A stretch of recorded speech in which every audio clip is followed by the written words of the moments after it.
A brutal mafia boss who burned entire organizations for betrayals dropped to his knees before a broke waitress and begged her to marry him because she was the only person in his blood-soaked empire who refused to fear him. What happened when she said yes changed everything.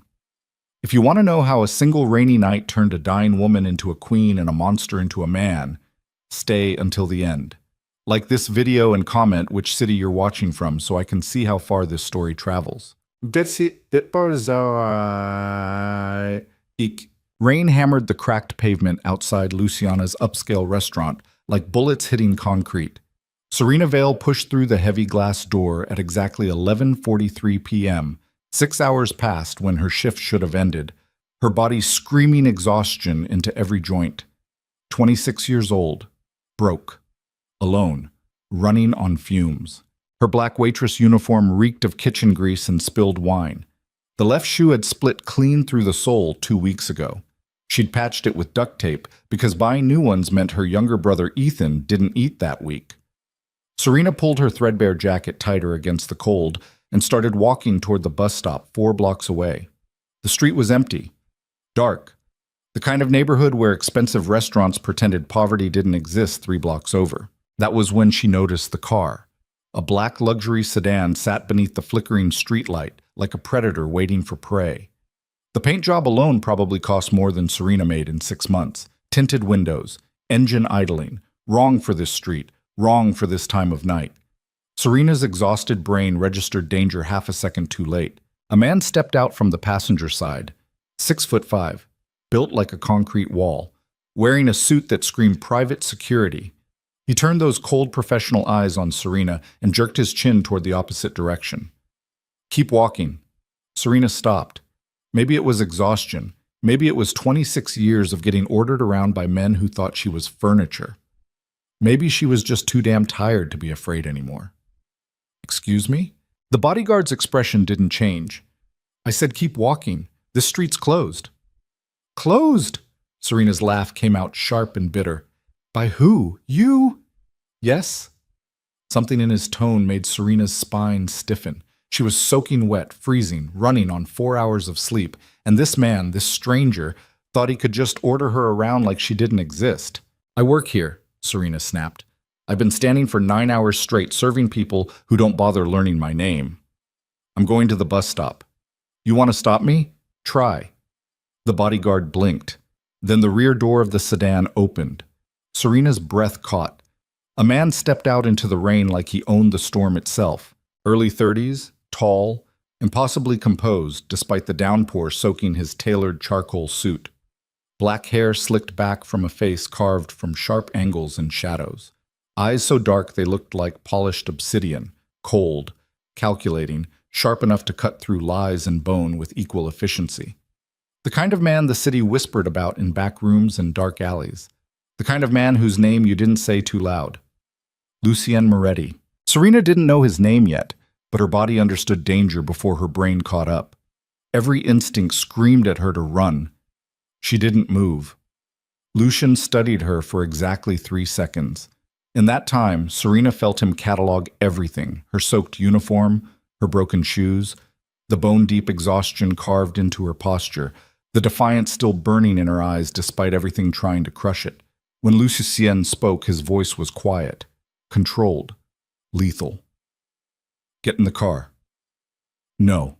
The bodyguard tensed. Lucien's expression didn't change. You're freezing, Lucien said, soaking wet. The last bus left 20 minutes ago. He tilted his head slightly. Get in the car. I'll take you home. Serena's heart slammed against her ribs. I don't know you. No, you don't. Then why would I get in your car? Something flickered across Lucien's face, too fast to identify. Because you're exhausted. Because your feet hurt. Because you've been standing all night and no one bothered to notice. He paused.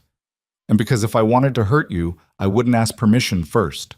The brutal honesty punched through Serena's defenses harder than charm ever could. She should run. She should scream. She should do anything except stand there staring at this dangerous stranger who somehow knew too much already. Instead, Serena heard herself ask, "What do you want from me?"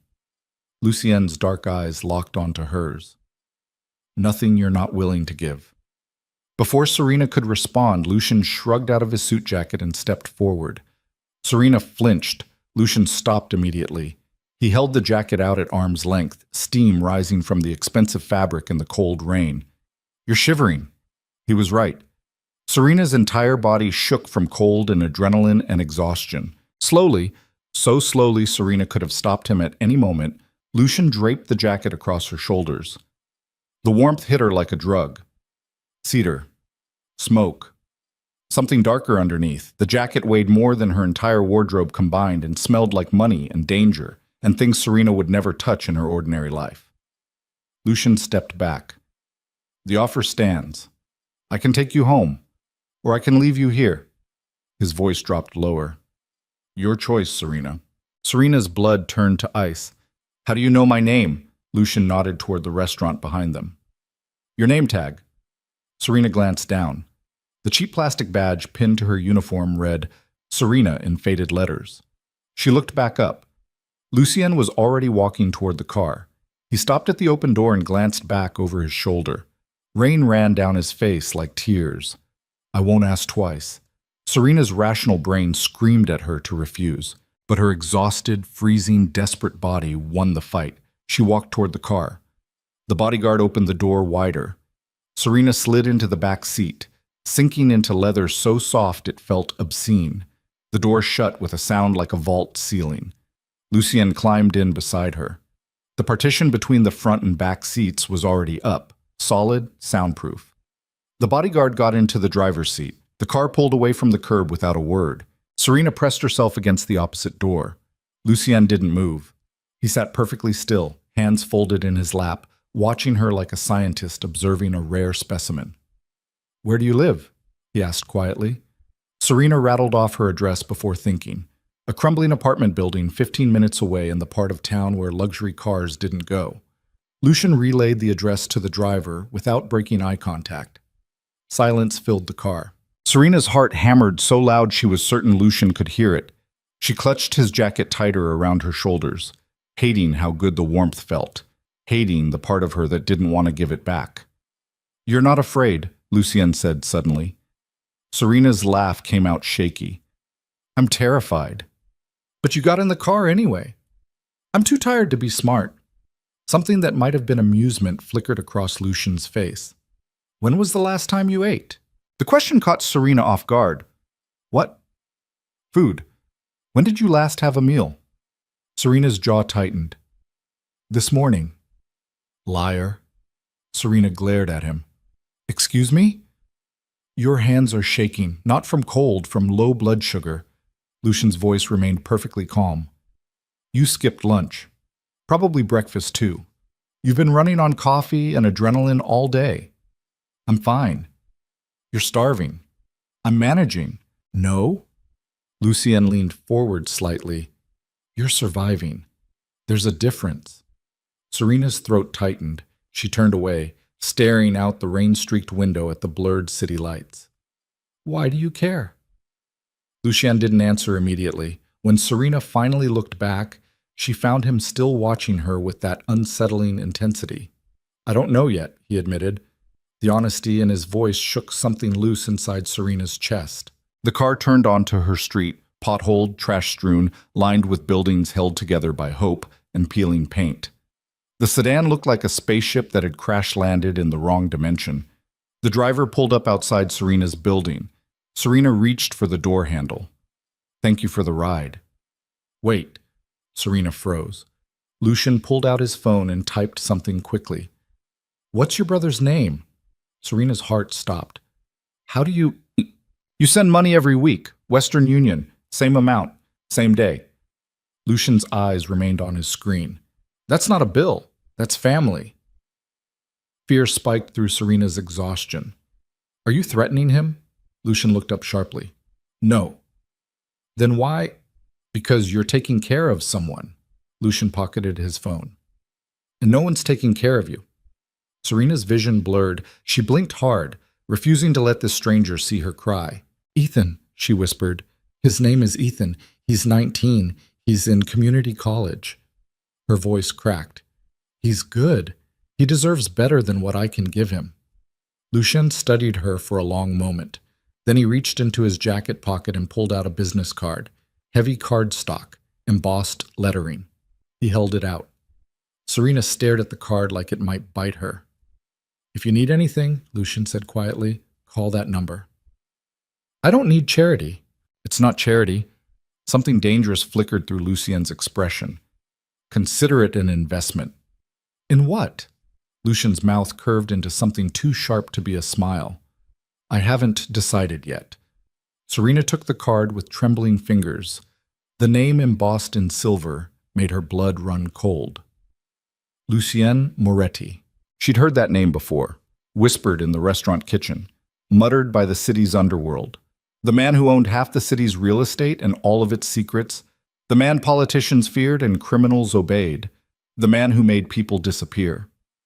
Serena's hand tightened around the card. "What do you want from me?" Lucien reached past her and opened the door. Cold rain poured into the warm car.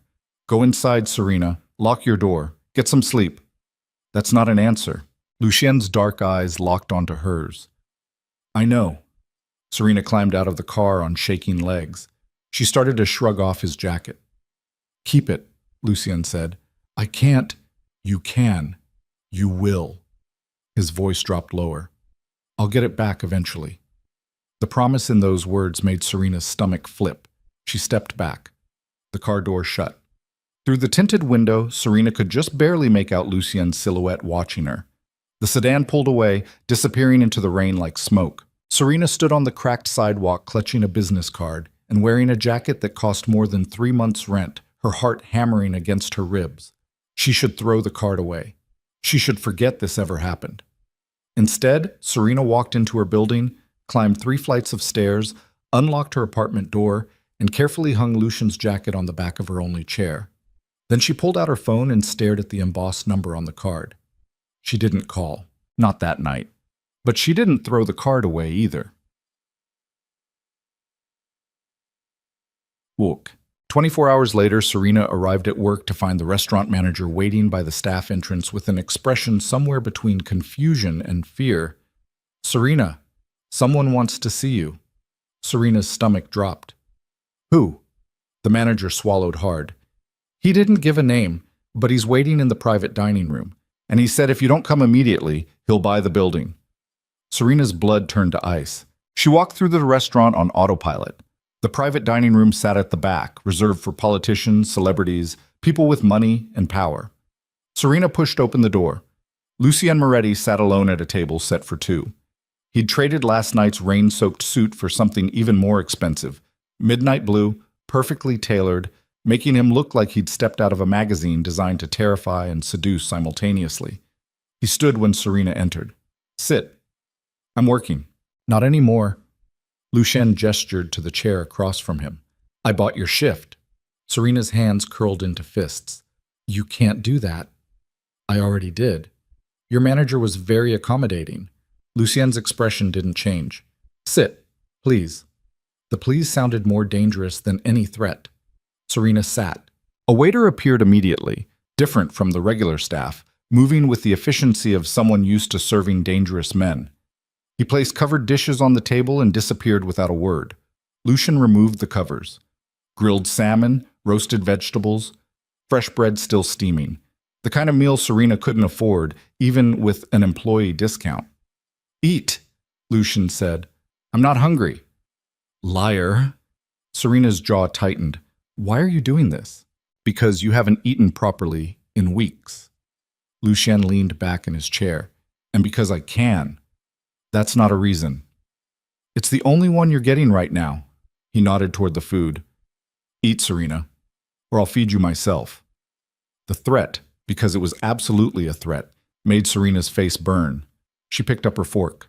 The food tasted like everything she'd forgotten existed. Real butter, fresh herbs, protein that didn't come from a $1 menu burger.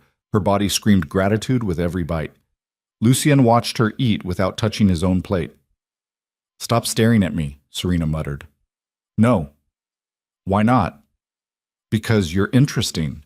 Serena's laugh came out bitter. "I'm a broke waitress wearing a uniform held together with safety pins. There's nothing interesting about me. You're wrong. The certainty in Lucien's voice made Serena look up. His dark eyes burned with something she couldn't identify. You're exhausted, starving, one bad week away from losing everything. But you walked up to my car last night and snapped at my bodyguard like you owned the street. His head tilted slightly. Most people who meet me can't make eye contact. You looked me in the face and told me no. That was stupid. That was brave. Lucien's voice dropped lower. Do you know how rare that is in my world? Serena set down her fork. What do you want from me, Mr. Moretti? Lucien. What? Call me Lucien. He paused. And I already told you. I don't know yet. That's not good enough. Something flickered across Lucien's face. Surprise, maybe. Like he wasn't used to being challenged. You're right, he said finally. It's not. He leaned forward. So let me be clear. I want to help you. Why? Because I can. Because you need it. Because... He stopped himself. Because what? Lucien's jaw tightened. For the first time since they met, he looked uncertain. Because when I saw you standing in the rain last night, soaking wet and furious and refusing to back down, I realized something. What? That I've spent 10 years surrounded by people who fear me, flatter me, or want something from me. His dark eyes locked onto hers. And you looked at me like I was just a man. The raw honesty in his voice cracked something open inside Serena's chest. You are just a man, she whispered. No. Lucien's smile turned sharp and sad. I'm really not. Before Serena could respond, her phone buzzed. She glanced at the screen and her heart stopped. Ethan. Emergency. Need to talk. Call me now. Serena's hands started shaking. She stood abruptly. I have to go. Lucien was on his feet instantly. What's wrong? My brother. Serena's voice cracked. Something happened. I need to what? Where is he? Community college, across town. The bus takes an hour. My car will take 15 minutes. Lucien was already moving toward the door. Come on. Serena's rational brain screamed warnings, but Ethan needed her. She followed Lucien out of the restaurant. The black sedan waited at the curb like it had never left. Lucien gave the address to his driver, and they pulled into traffic. Serena tried calling Ethan. No answer. Her heart climbed into her throat. He's probably fine, Lucien said quietly. You don't know that. No, but panicking won't help him. Serena turned on him. Don't tell me how to feel about my brother. Lucien held up both hands. You're right. I'm sorry. The apology caught Serena off guard. They drove in tense silence. The college appeared ahead, a sprawling campus pretending to be nicer than its funding allowed. Lucien's driver pulled up to the main building. Serena spotted Ethan immediately. He sat on the front steps, head in his hands, surrounded by scattered textbooks. 19 years old, lanky, wearing the secondhand jacket Serena bought him for his birthday. Serena threw open the car door before it fully stopped. Ethan! Her brother looked up. His face was pale, stricken. Serena ran to him. What happened? Are you hurt? I'm fine. Ethan's voice shook. But Serena, He looked past her and his eyes went wide. Holy shit! Is that Lucien Moretti? Serena turned. Lucien stood beside the sedan, hands in his pockets, watching them with that same unsettling intensity. Do you know him? Serena demanded. Everyone knows him. Ethan scrambled to his feet. Serena, what are you doing with Lucien Moretti? That's not important right now. What's the emergency? Ethan dragged his attention back to his sister. I got kicked out of my apartment. Landlord found out I've been subletting and wants 3 months back rent or I'm gone by Friday. His voice cracked. I don't have that kind of money. Serena's stomach dropped through the pavement. 3 months rent. That was nearly $4,000. Money she didn't have. Money she couldn't get. Her vision swam. She'd worked herself to exhaustion keeping Ethan in school, keeping him fed, keeping him safe. And now it was all falling apart anyway. How much do you need? Serena spun around. Lucien stood 5 feet away, his expression unreadable. Stay out of this, Serena said through clenched teeth. How much? Lucien repeated. $3,800, Ethan whispered. But we can't. Done. Serena's heart stopped. What? Lucien pulled out his phone. Give me the landlord's information. No. Serena stepped between Lucian and her brother. Absolutely not. Serena, I said no. Her voice cracked. I don't need your charity. I don't need you to swoop in and fix my problems with money. I can handle this myself. How? Lucian's voice remained calm. Deadly calm. You're working 60-hour weeks and still can't afford food. Your shoes are held together with tape. You haven't had a day off in 3 months. He stepped closer. So tell me, Serena, how exactly are you going to find $4,000 by Friday? Serena's hands balled into fists. That's none of your business. You're making it my business. Why? Serena's voice rose. Why do you care? You don't know me. You don't owe me anything. So why are you doing this? Lucian's jaw tightened. For a long moment, he didn't answer. When he finally spoke, his voice was barely above a whisper. Because when I was 19, I watched my mother get evicted from our apartment because I couldn't help her, and she died 6 months later in a homeless shelter. His dark eyes burned into Serena's. So when I see someone struggling to take care of family while the world tries to crush them, I don't walk away. Not anymore. The raw pain in his voice gutted Serena completely. Ethan made a small sound behind her. Serena's entire body trembled. If you do this, what do you want in return? Nothing. Liar. Lucian's mouth curved into something too broken to be a smile. Dinner. Tomorrow night. Just you and me. No interruptions. He paused. That's my price. Serena's mind raced. One dinner in exchange for saving her brother's housing, saving his education, saving everything she'd worked years to build for him. It was too good to be true, which meant it was a trap. But what choice did she have? One dinner, Serena said finally. That's all. One dinner, Lucian agreed. He made a phone call that lasted 90 seconds. When he hung up, he looked at Ethan. Your landlord will receive a wire transfer within the hour. 3 months' rent paid in full. You can stay. Ethan stared at Lucian like he'd just witnessed a miracle. I don't know what to say. Take care of your sister? Lucian's voice hardened. She's killing herself taking care of you. Ethan flinched. Lucian turned back to Serena. Tomorrow, 7 p.m. I'll send a car. Where are we going? Lucian's smile turned sharp. Somewhere you'll never forget. He walked back to the sedan without waiting for a response. The car pulled away, leaving Serena standing on the campus steps beside her stunned brother, her heart hammering against her ribs. Serena, Ethan whispered. What the hell just happened? Serena watched the taillights disappear into traffic. I have no idea. But somewhere deep in her chest, beneath the fear and confusion and exhaustion, something else stirred, something that felt dangerously close to hope. And that terrified her more than anything else. Serena spent the next 24 hours trying to convince herself she could still back out. She didn't own anything appropriate for dinner with a man like Lucian Moretti. Her closet contained 3 pairs of jeans, 2 work uniforms, and a black dress she'd bought at a thrift store 5 years ago for a funeral. The fabric had faded to charcoal gray, the hem was coming loose. She stood in her cramped bathroom at 6:30 p.m., staring at her reflection in the cracked mirror, hating how her hand shook while applying the only lipstick she owned. Her phone buzzed. Unknown number. Car will arrive at 6:50. Wear something comfortable. Serena's stomach twisted. She typed back quickly. I can take the bus. The response came within seconds. No, you can't. Serena gritted her teeth and threw on the black dress. It hung loose around her frame. She'd lost weight over the past few months without noticing.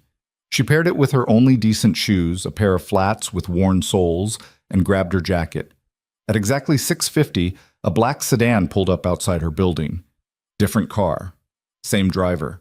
Same sense of stepping into a world that didn't want her. The bodyguard opened the rear door without speaking. Serena slid inside. The partition was down this time. The driver glanced at her in the rearview mirror. Mr. Moretti asked me to give you this. He handed back a small box wrapped in black paper. Serena stared at it like it might explode. What is it? I don't ask questions, ma'am. Serena unwrapped the box with trembling fingers. Inside sat a pair of shoes, simple black heels, understated, elegant. Real leather, the kind that didn't fall apart after 3 weeks. A handwritten note rested on top. Your shoes were breaking. These won't. L. Something hot and sharp lodged in Serena's throat. She should be angry. She should feel insulted. Instead, she felt something far more dangerous, seen. Lucien Moretti noticed things no one else bothered to look at, and that made him more terrifying than any gun. Serena changed into the new shoes. They fit perfectly. The car drove deeper into the city, past the neighborhoods where Serena worked and lived, past the downtown high-rises, into the hills where mansions hid behind iron gates and private security. They turned onto a tree-lined drive that seemed to stretch forever. At the end sat a house that looked like it had been torn from a different century, stone and glass and sprawling gardens glowing beneath strings of lights. Not a house, an estate. The car stopped at the front entrance. The bodyguard opened Serena's door. She stepped out onto cobblestones older than her grandparents, her new shoes clicking against stone, her heart hammering so hard she could barely breathe. The front door opened before she reached it. Lucien stood in the doorway wearing dark slacks and a white shirt rolled to his elbows. No tie, no jacket. Casual in a way that somehow made him more dangerous. His eyes swept over her, quick, efficient, cataloging everything. You wore the shoes. You didn't give me much choice. Lucien's mouth curved slightly. You always have a choice, Serena. Do I? Something flickered across his face. He stepped aside. Come in. Serena walked into a foyer larger than her entire apartment. Marble floors, vaulted ceilings, art that probably cost more than she'd earn in her lifetime hanging casually on the walls like decoration. This is your home? The question came out smaller than she intended. One of them. Serena turned to stare at him. How many do you have? Does it matter? I guess not. She wrapped her arms around herself. Why did you bring me here? Because I wanted to have dinner with you, and restaurants have too many eyes. Lucien gestured toward a hallway. This way. He led her through rooms that blurred together, libraries, sitting rooms, a ballroom with crystal chandeliers. Everything screamed wealth and power and a life so far removed from Serena's reality it felt like walking through a museum. They ended up in a dining room that somehow felt intimate despite its size. A table set for two, candles. Floor-to-ceiling windows overlooking gardens that glowed beneath the evening sky. Lucien pulled out a chair. Serena sat because standing felt like admitting how completely out of her depth she was. Lucien took the seat across from her. A woman appeared from a side door, older, professional, moving with the quiet efficiency of someone who'd worked here for years. She placed dishes in front of them and disappeared without a word. Serena stared at the food. Fresh pasta, grilled vegetables, wine that probably cost more per glass than her hourly wage. I can't afford this, she said quietly. You're not paying. That's the problem. Lucien set down his fork. Why? Because nothing is free. Serena met his eyes. You paid my brother's rent. You bought me shoes. You brought me to your house, and you're feeding me like... Her voice cracked. What do you want from me? I told you. Dinner. Bullshit. Lucien's eyebrows rose. You don't believe me. Men like you don't do things without expecting something in return. Men like me... Lucien's voice went cold. What does that mean? Serena's hands curled into fists under the table. Rich, powerful, dangerous. The kind of man who makes people disappear when they become inconvenient. Silence dropped over the table like a blade. Lucien didn't move, didn't blink.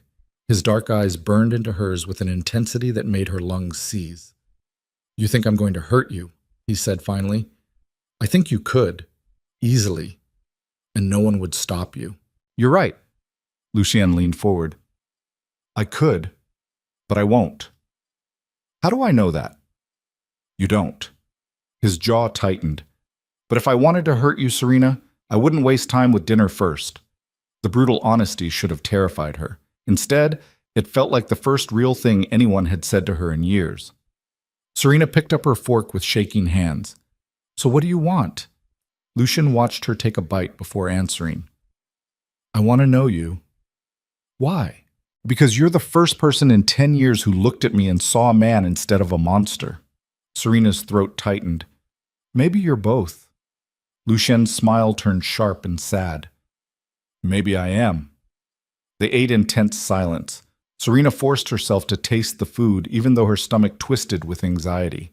Every instinct screamed at her to leave, run, get as far from this man and this house and this life as possible. But another part of her, small, desperate, starving for something she couldn't name, wanted to stay.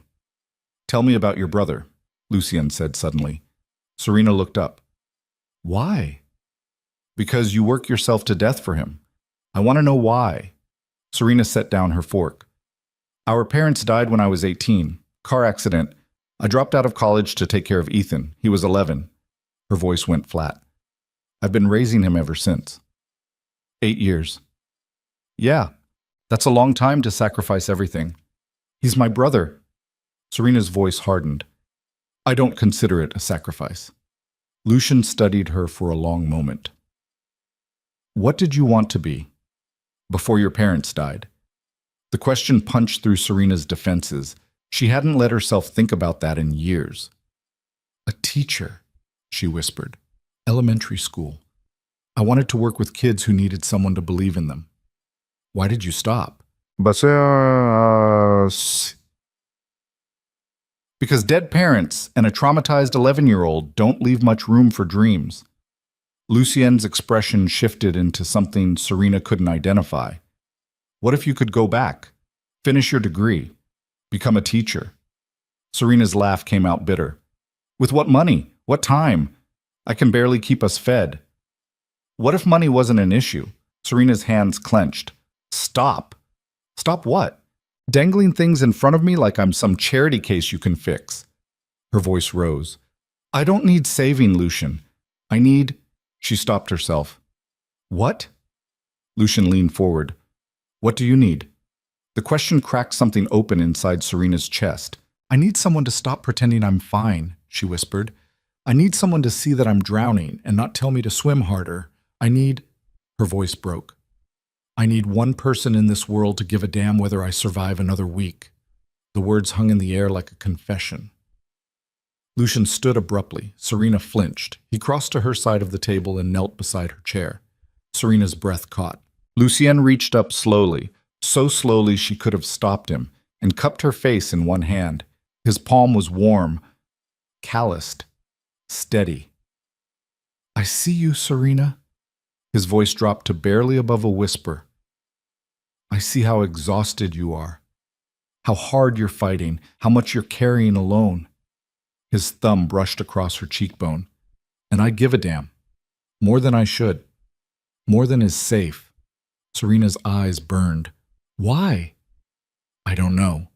Lucien's jaw tightened. "But I'm going to find out." He stood and walked back to his seat like nothing had happened. Serena sat frozen, her face still burning where he'd touched her. They finished dinner in silence. Afterward, Lucien led her through the house to a set of French doors opening onto the gardens. The night air hit cold and sharp. Serena wrapped her arms around herself.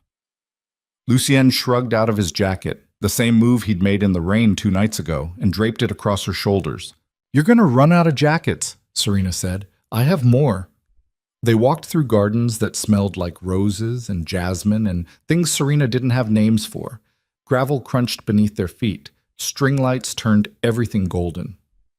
"This is beautiful," Serena admitted quietly. "My mother loved gardens." Lucien's voice went distant. "She used to say flowers were proof the world wasn't completely cruel." "Was she right?" "No." Lucien stopped walking. "But I keep the gardens anyway." Serena turned to face him. "What happened to her?" "She got sick, cancer. We couldn't afford treatment." His expression went blank. "She died 6 months after we lost our apartment." "I'm sorry." "Don't be." Lucien's eyes hardened. "It taught me everything I needed to know about the world." "What's that?" "Money is the only thing that matters. Power is the only thing people respect. And kindness gets you killed." He paused. "So I stopped being kind. I took what I wanted. I built an empire from blood and fear and violence." His voice dropped. "And I've never regretted it." Serena should be terrified. Instead, she heard herself ask, "Are you happy?" Lucien went still. The question hung between them. "No," he said finally. I'm successful, powerful, feared, but happy? His laugh came out hollow. I don't remember what that feels like. Serena stepped closer without thinking. Then what's the point? The point is survival, control, making sure I'm never helpless again. Lucien's dark eyes locked onto hers. The point is never watching someone I care about die because I couldn't save them. But you're alone. Yes. That's not surviving, that's just existing. Lucien's jaw tightened. And you're so much better? Working yourself to death for a brother who doesn't see how much you're sacrificing? Living in a crumbling apartment because you refuse to ask for help? Starving yourself so someone else can eat? The words hit like physical blows. Serena's hands curled into fists. At least I have someone worth suffering for. Do you? Or are you just terrified of being alone? Serena slapped him. The sound cracked through the garden like a gunshot. Lucien's head snapped to the side. Serena's palm stung. Her entire body shook. For a long moment, neither of them moved. Then Lucien looked back at her. His eyes burned. Do it again, he said softly. Serena's breath caught. What? Hit me again if it makes you feel better, if it helps. His voice dropped lower. I can take it. Serena's vision blurred. I don't want to hit you. Then what do you want? The question shattered something inside her. Serena didn't know. She wanted to stop being tired, stop being afraid, stop carrying everything alone. She wanted someone to tell her it was okay to break. She wanted... Lucien stepped closer. Serena's back hit a stone wall she hadn't realized was behind her. Lucien braced one hand against the wall beside her head, caging her in without touching her. Tell me to leave, he said quietly. Tell me you want to go home. Tell me you never want to see me again. His face was inches from hers. Say it, Serena, and I'll take you home right now. You'll never hear from me again. Serena's heart slammed against her ribs. She should say it. She should end this before it started. Instead, she heard herself whisper, I don't want to go home. Lucien's eyes darkened. What do you want? I don't know. Her voice cracked. But I'm tired of pretending I'm fine. I'm tired of being strong. I'm tired of... Lucien kissed her. Not rough, not demanding, gentle, careful. Like she was something fragile he was terrified of breaking. Serena's entire world narrowed to the warmth of his mouth, the solidness of his body, the way his hand came up to cradle the back of her head like she mattered. She kissed him back, desperate, starving, pouring 8 years of exhaustion and loneliness into the contact. Lucien made a sound low in his throat and pulled her closer. They broke apart, breathing hard. Serena stared up at him, her lips swollen, her heart racing. This is a mistake, she whispered. I know. Lucien's thumb traced her jawline. Do you want to stop? Serena's rational brain screamed yes. Her heart said something different. No. Lucien kissed her again, slower this time, deeper. Like he had all the time in the world and planned to use every second learning exactly how to take her apart. When they finally separated, Serena was shaking. Lucien rested his forehead against hers. Stay. What? Tonight. Stay here. His voice roughened. Not for sex. Not for anything except sleep. He stopped himself. Just what? I don't want you to leave yet. The raw honesty gutted Serena completely. She should say no. She should go home, forget this ever happened, never see Lucien Moretti again. Instead, she nodded. Lucien led her back through the house to a bedroom on the second floor. It was smaller than she expected, still luxurious but almost human-sized. A massive bed, a fireplace, windows overlooking the gardens. This is your room? Serena asked. No, guest room. Lucien hesitated. Unless you'd rather... This is fine. Lucien nodded. He moved toward the door, then stopped. Serena. Yeah? Thank you. For staying. He left before she could respond. Serena stood alone in the guest room, her heart still racing, her lips still tingling, her entire world tilted sideways. She should be terrified. Instead, she felt something that might have been hope, and that scared her more than anything else. Yeah. Serena woke to sunlight streaming through unfamiliar windows. It took her 3 seconds to remember where she was. Lucien's house. Guest room. She'd fallen asleep in her dress on top of the covers because undressing felt too intimate. Her phone showed 6:30 a.m. She had work in 2 hours. Serena climbed out of bed and padded to the door in bare feet. The house was silent. She made her way downstairs, following the smell of coffee. The kitchen was massive, all marble and stainless steel and space. Lucien stood at the counter, in dark slacks and a half-buttoned shirt, pouring coffee into 2 mugs. He looked up when she entered. "You're awake." "I have work." "No, you don't." Serena's stomach dropped. "What did you do?" "Called your manager. Told him you needed the day off." Lucien held out a mug. He was very understanding. Serena's hands curled into fists. "You can't just—" "I can." "I did." Lucien's expression didn't change. "Drink your coffee." Serena wanted to throw the mug at his head. Instead, she took it because caffeine was caffeine and her body was a traitor. They stood in tense silence. "Why did you really bring me here?" Serena asked finally. Lucien set down his mug.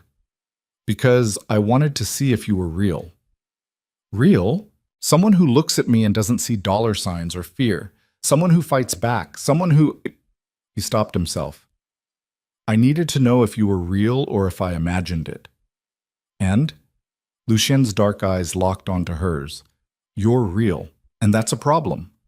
"Why?" "Because I don't let people get close. It's dangerous, for them and for me." His jaw tightened. "But I can't seem to stay away from you." Serena's heart hammered. "So what do we do?" "I don't know."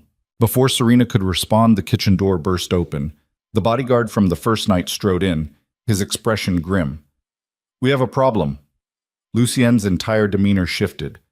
"What kind of problem?" "The Vitale family knows about her." Ice flooded Serena's veins. "Knows about who?" "You." The bodyguard's eyes flicked to Serena. "Someone saw you leave with Mr. Moretti last night." Words spreading. Lucien's face went blank. "Dangerous." "How bad?" "Bad enough that Marco Vitale called this morning. He wants to meet." "No." "Sir?" "I said no." Lucien's voice dropped to something deadly. "Marco Vitale doesn't get to know anything about her." Serena stepped forward. "Someone want to explain what's happening?" Lucien turned to her. For the first time since they met, she saw something close to fear in his eyes. "The Vitale family runs the East Side. They're rivals. Dangerous." His hands clenched. "If they know about you, they'll use you to get to me." Serena's blood turned to ice. "Use me how?" Lucien didn't answer. The bodyguard did. "Leverage, kidnapping, worse." Serena's legs went weak.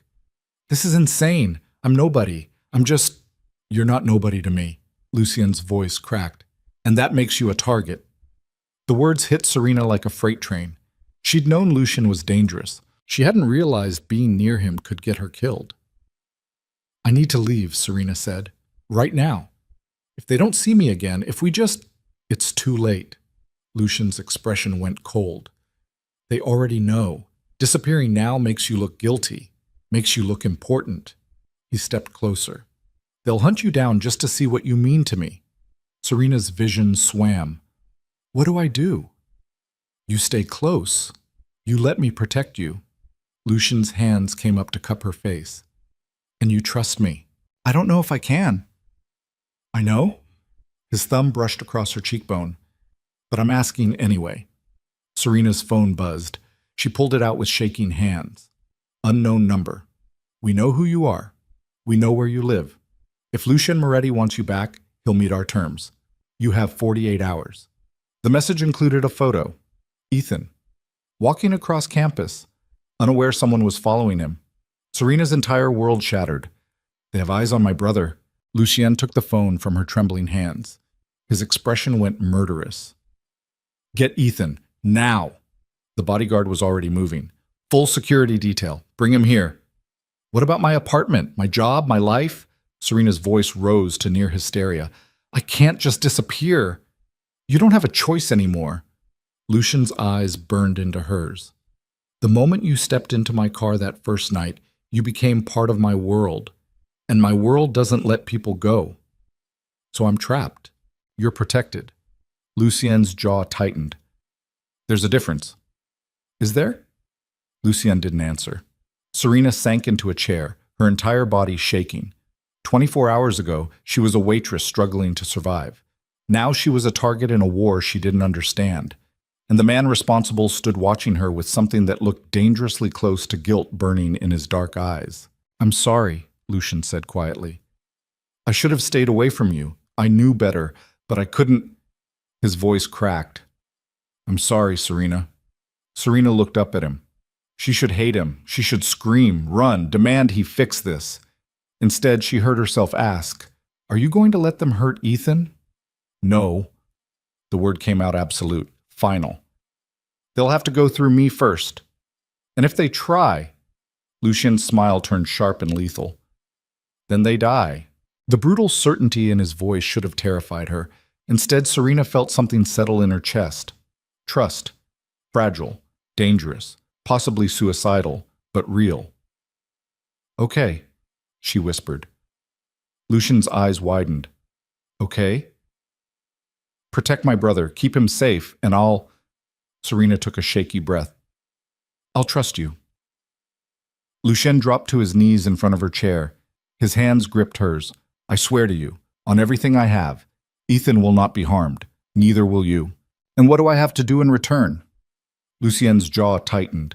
"Stay alive, stay close, and let me—" He stopped himself. "Let you what?"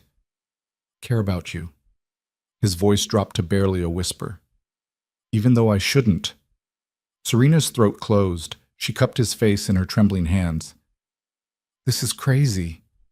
"I know. We barely know each other." "I know.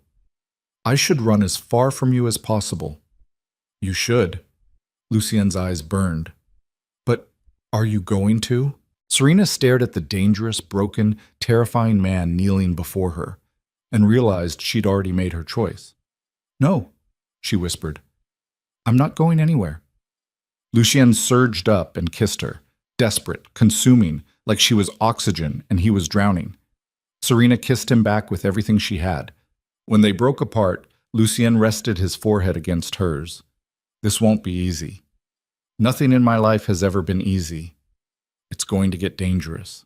"It's already dangerous." Lucien's hands tightened on her waist. "You might hate me before this is over." "I might." Serena's voice steadied. "But right now, in this moment, I'm choosing to trust you. So don't make me regret it." Lucien pulled back just enough to meet her eyes. "I'll spend the rest of my life making sure you don't." The promise hung between them, fragile, impossible, terrifying. Outside, Serena heard car doors slam. Voices. Ethan's voice, raised and confused. "What the hell is going on? Where's my sister?" Lucien stood. "Your brother's here." Serena rose on shaking legs. Together, they walked to the front door. Ethan stood in the foyer surrounded by 3 bodyguards, his face pale, his eyes wide with fear. When he saw Serena, he ran to her. "What's happening? These guys showed up at campus saying I was in danger. They wouldn't let me call you. They just threw me in a car." "Oh, you're safe." Serena gripped his shoulders. "I promise, you're safe." "Safe from what?" Serena looked at Lucien. He stepped forward, his expression grim. "There are people who want to hurt you to get to me. And because your sister is—" He hesitated.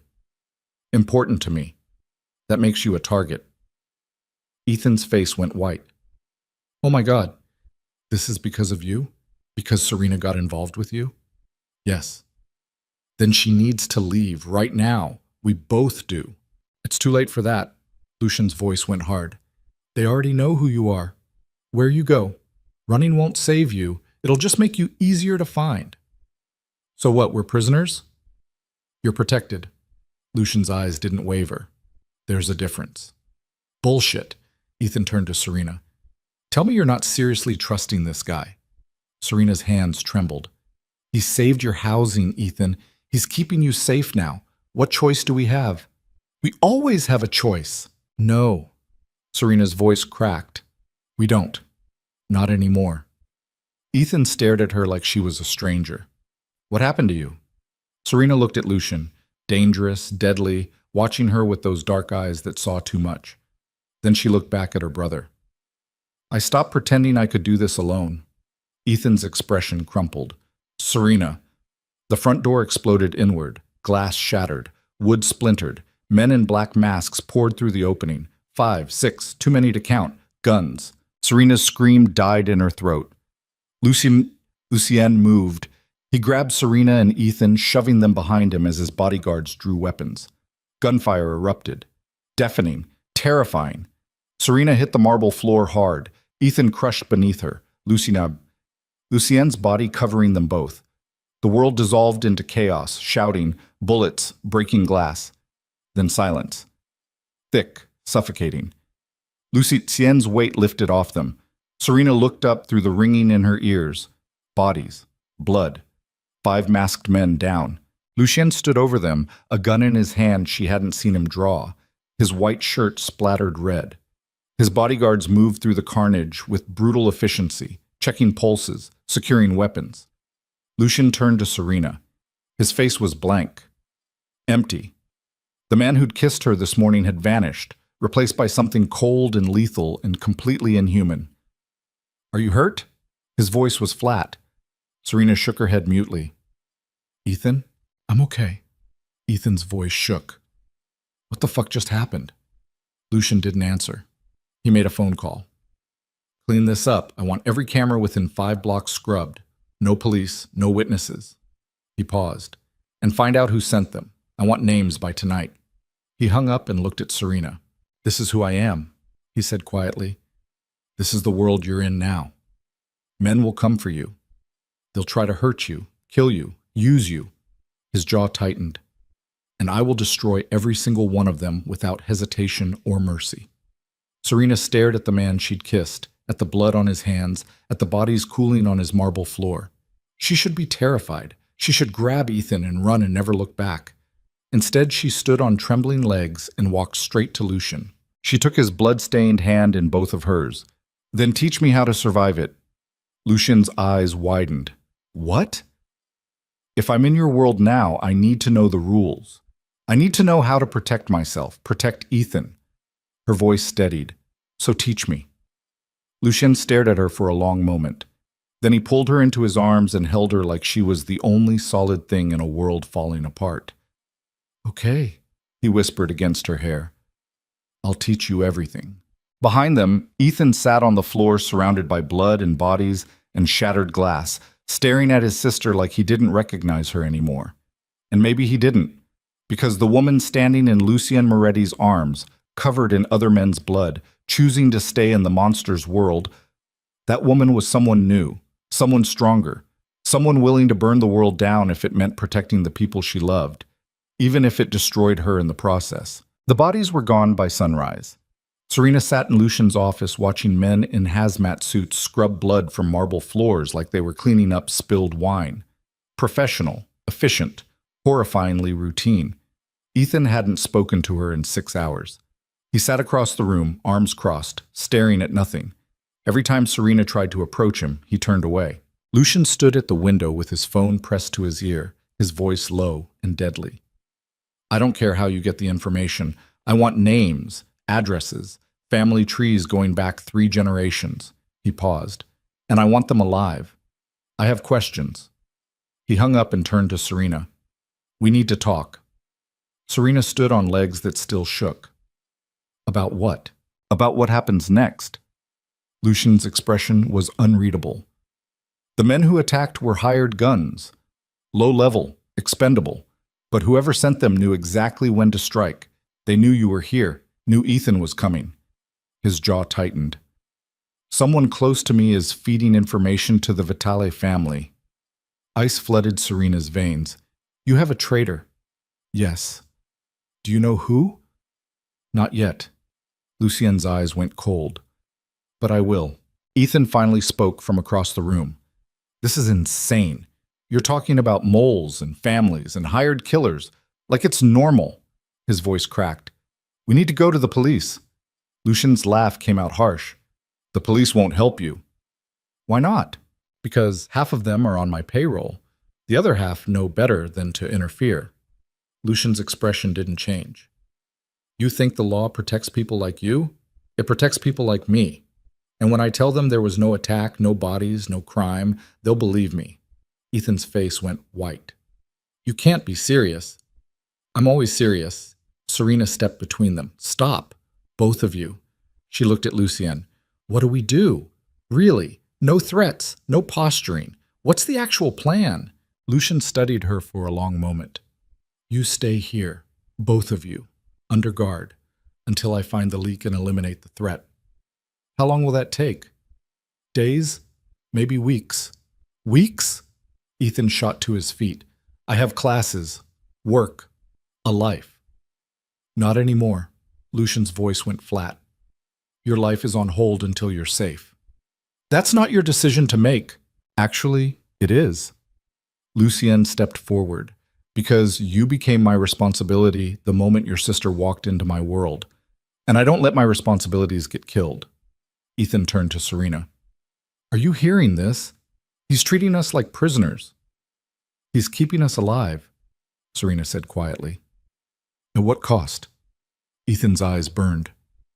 Our freedom? Our dignity? When does it end, Serena? I don't know. Her voice cracked. But I know dead people don't get to worry about dignity. Ethan stared at her like she'd slapped him. Before he could respond, the office door opened. A woman stepped inside, late 20s, blonde, expensive suit, moving with the confidence of someone who belonged here. She had cold blue eyes and a smile that didn't reach them. Lucien, we have a problem. Lucien's entire demeanor shifted. Isabella, what is it? Isabella's gaze flicked to Serena with something that might have been contempt. The Vitale family sent a message. They want to negotiate. No. You haven't heard their terms. I don't need to. The answer is no. Isabella's smile sharpened. They're offering a truce, complete ceasefire, all grudges erased. She paused. In exchange for one thing. Serena's stomach dropped. Lucien's expression went murderous. Say it. They want the girl. Isabella's eyes locked onto Serena. Hand her over and the war ends. Everyone goes home. No more bloodshed. Silence dropped over the room like a blade. Serena couldn't breathe. Lucien moved so fast Isabella didn't have time to flinch. He grabbed her by the throat and slammed her against the wall hard enough to crack plaster. Say that again, he whispered. I dare you. Isabella didn't struggle. Her smile didn't waver. I'm just the messenger. Then deliver this message back. Lucien's grip tightened. Anyone who comes for her dies. Anyone who suggests I hand her over dies. Anyone who even thinks about touching her. His voice dropped to something inhuman. I'll make their death last weeks. He released Isabella. She straightened her suit calmly. Understood. I'll relay your response. Isabella left without another word. Ethan stared at Lucien with something close to horror. You just threatened to torture people. Yes. And you don't see a problem with that? No. Lucien's eyes remained on the door. Because in my world, mercy gets you killed. Fear keeps you alive. Serena's hands trembled. Who was she? Isabella Romano, my head of security. Lucien's jaw tightened. And someone I'm beginning to suspect I can't trust. Why would she betray you? Money, power, revenge. Take your pick. Lucien turned to face Serena. In my world, loyalty is a commodity, and everyone has a price. Even you? Lucien's expression shifted into something raw. I did. Until I met you. The admission hung between them. Before Serena could respond, Lucien's phone rang. He answered without looking away from her. What? His expression went blank. When? A pause. How many? Another pause. I'm on my way. He hung up and looked at his bodyguard. Marco Vitale just walked into my downtown office. Unarmed, alone. He says he wants to talk. The bodyguard's eyes widened. It's a trap. Obviously, Lucien grabbed his jacket. Which is why I'm bringing an army. Serena stepped forward. Don't go. Lucien stopped. What? It's too convenient. The attack, Isabella's message. Now this. Serena's voice shook. They're baiting you, drawing you out. I know. Then why? Because if I don't show, I look weak, and weakness in my world gets you killed. Lucian cupped her face in both hands. I have to go, but I'll be back, I promise. You can't promise that. Watch me. He kissed her hard and fast. Stay here. Don't leave this room. Trust no one except Marcus. He nodded toward the bodyguard by the door. Understand? Serena nodded mutely. Lucien left.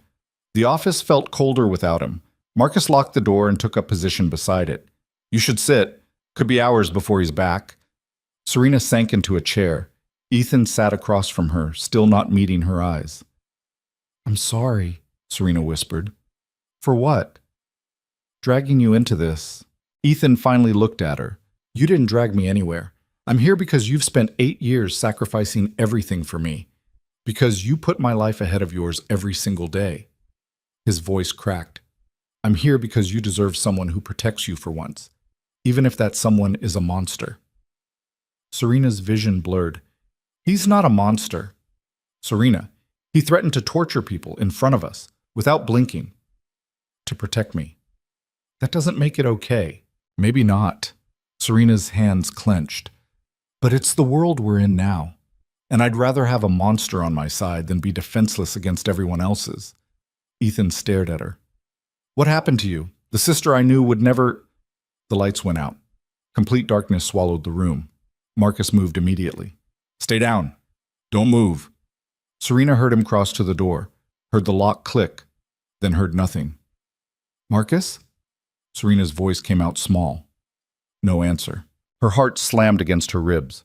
Marcus, answer me. The door opened. A figure stepped through, silhouette only, backlit by emergency lights in the hallway. Not Marcus. Too small. Wrong posture. Isabella's voice cut through the darkness. Hello, Serena. Terror spiked through Serena's chest. Where's Marcus? Bleeding out in the hallway. Isabella's tone remained conversational. Don't worry, he'll survive. Probably. Serena heard Ethan scramble to his feet beside her. What do you want? Serena demanded. What everyone wants. Money, freedom, a life that isn't owned by Lucien Moretti. Isabella stepped closer. Serena could make out her outline now, gun in hand, pointed at the floor. And you're going to help me get it. I'm not helping you do anything. You don't have a choice. Isabella's smile was audible. Because if you refuse, your brother dies. Right here. Right now. Ethan made a strangled sound. Serena's entire world narrowed to the gun in Isabella's hand. What do you want me to do? Come with me. Quietly. No screaming, no fighting. Isabella's voice hardened. And maybe, I'll let Ethan live. Don't trust her, Ethan whispered. I don't. Serena's mind raced. But I don't have another option.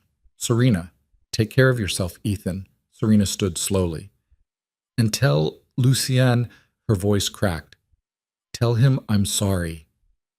How touching. Isabella grabbed Serena's arm. Move. She dragged Serena toward the door. Serena looked back at her brother one last time. I love you. Serena, no. The door slammed shut. Isabella shoved Serena down the darkened hallway. Emergency lighting cast everything in red. Serena caught glimpses of Marcus slumped against the wall, blood pooling beneath him. Is he alive? Serena asked. For now. Isabella pressed the gun against Serena's spine. Keep walking. They descended a staircase Serena had never seen before, hidden, narrow, leading down into darkness. Where are we going? Somewhere your hero can't find you. Isabella's voice turned cold. Lucien thinks he's untouchable, thinks his money and violence make him a god. But gods bleed just like everyone else. And when the Vitale family delivers your corpse to his doorstep, he'll finally understand what it means to lose. Ice flooded Serena's veins. They're going to kill me. Eventually. First they'll use you. Make Lucien watch you suffer. Break him piece by piece. Isabella shoved Serena harder. I tried to warn you that first night in his office. I told him you were a liability, but he wouldn't listen. He never does. Serena's mind raced through every interaction with Isabella, every moment she'd been in the room, every conversation. You've been working with the Vitale family this whole time. Since before you showed up, Marco made me an offer Lucien never would. Partnership, equality, respect. Isabella's laugh came out bitter. Lucien thinks loyalty can be bought with fear. He's wrong. Fear just makes people better liars. They reached the bottom of the stairs. A door stood open. Beyond it, a parking garage. A black van waited with its engine running. Serena's heart hammered. Once she got in that van, she was dead. Maybe not immediately, but dead. She had one chance. Serena stopped walking. Isabella jammed the gun into her back. Move. No. I will shoot you right here. Then shoot me. Serena turned to face her. Because I'm not getting in that van. Isabella's eyes narrowed. You think you're brave? You're just stupid. Maybe, but I'm also stalling. Isabella's expression flickered. Stalling for what? For him. Lucien's voice cut through the garage like a blade. Drop the gun, Isabella. Isabella spun. Lucien stood 20 feet away, flanked by 4 armed men. His suit was splattered with blood. His expression was blank, empty. The face of a man who'd stopped being human years ago. This doesn't concern you anymore, Isabella said. She's leaving with me. No, Lucien's voice remained flat. She's not. I'll kill her. You won't. Lucien stepped forward. Because the moment you pull that trigger, my men put 30 bullets in your skull. You'll be dead before her body hits the ground. Isabella's hand trembled. You're bluffing. Am I? Lucien tilted his head. Test me. See what happens. The standoff stretched taut as a wire. Serena's heart slammed so hard she thought it might crack her ribs. Then Isabella smiled. You're right. I won't kill her. She turned the gun toward Serena's leg. But I can make her scream. The gunshot cracked through the garage. Serena's leg exploded in agony. She hit the concrete hard, pain white-hot and blinding, her own scream echoing off metal and stone. More gunshots. Serena's vision blurred. She saw Isabella fall, saw blood spray, saw Lucien running toward her. Then strong hands lifted her. Lucien's face swam into focus above her. Stay with me. Serena, look at me. Serena tried to speak. Only a whimper came out. I've got you. You're safe. I've got you. Lucien's voice cracked. Someone get a fucking doctor. Now! Serena's world tilted. Lucien was carrying her, running, shouting orders she couldn't process through the pain. They reached a room, white walls, medical equipment, a table. Lucien laid her down. A man in scrubs appeared. Exit wound, clean shot, missed the artery. Fix it. Lucien's hands gripped Serena's. Fix it right now. The doctor moved with practiced efficiency. Serena felt hands on her leg, pressure, something cold. The pain spiked and she screamed. Lucien's face filled her vision. I'm here. I'm right here. Squeeze my hand, as hard as you need to.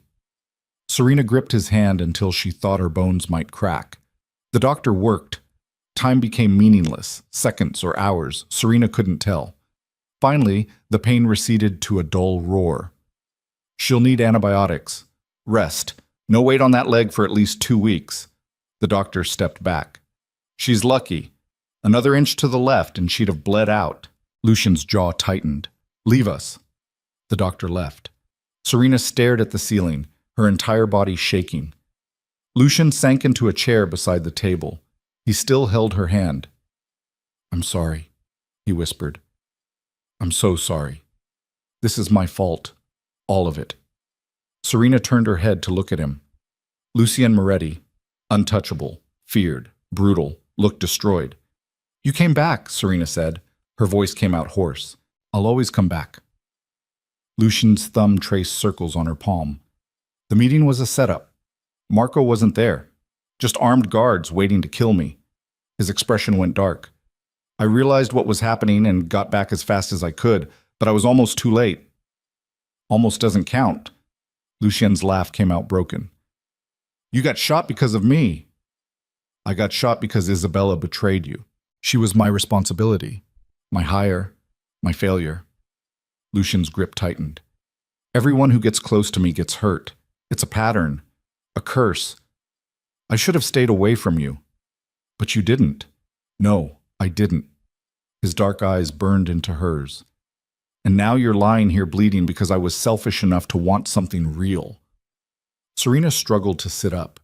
Pain lanced through her leg, but she ignored it. She cupped Lucien's face in both hands, forcing him to meet her eyes. Listen to me. I chose this. Every step, every decision. I chose to get in your car, chose to have dinner with you, chose to trust you. Her voice shook. And I'm choosing to stay, even now, even after everything. Do you understand? Lucien's composure cracked. Why? Because you're the first person in 8 years who made me feel like I matter. Not as a sister, not as a worker, as me. Serena's voice dropped to a whisper. Because when you look at me, I'm not invisible anymore. Lucien closed his eyes. You were never invisible. Not to me. Then stop trying to push me away. I'm trying to keep you alive. I don't want to just survive, Lucien. I want to live. Serena's hands trembled against his face. And I can't do that running from you. Lucien opened his eyes. For the first time since they met, Serena saw him completely vulnerable. I love you, he said, raw, broken, terrified. I've loved you since you snapped at my bodyguard in the rain, and that love is going to get you killed. Serena's breath caught. Then teach me how to fight back. Lucien stared at her. What? You said your world doesn't let people go. Fine. Then I need to learn how to survive in it. Serena's voice hardened. Teach me. Train me. Show me how to be dangerous enough that people think twice before coming after me. Serena, I'm not asking, Lucien. I'm telling you. Either you teach me or I figure it out myself. And we both know how that ends. Lucien's jaw worked. You don't know what you're asking. Yes, I do. Serena's eyes didn't waver. I'm asking you to stop treating me like I'm fragile. I'm asking you to trust that I'm strong enough to stand beside you instead of hiding behind you. You don't want this life. Maybe not.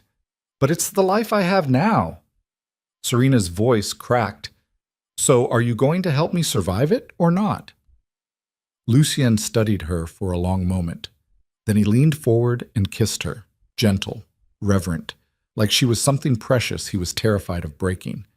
When he pulled back, his expression had shifted into something harder, colder, the ruthless man who built an empire from blood and fear.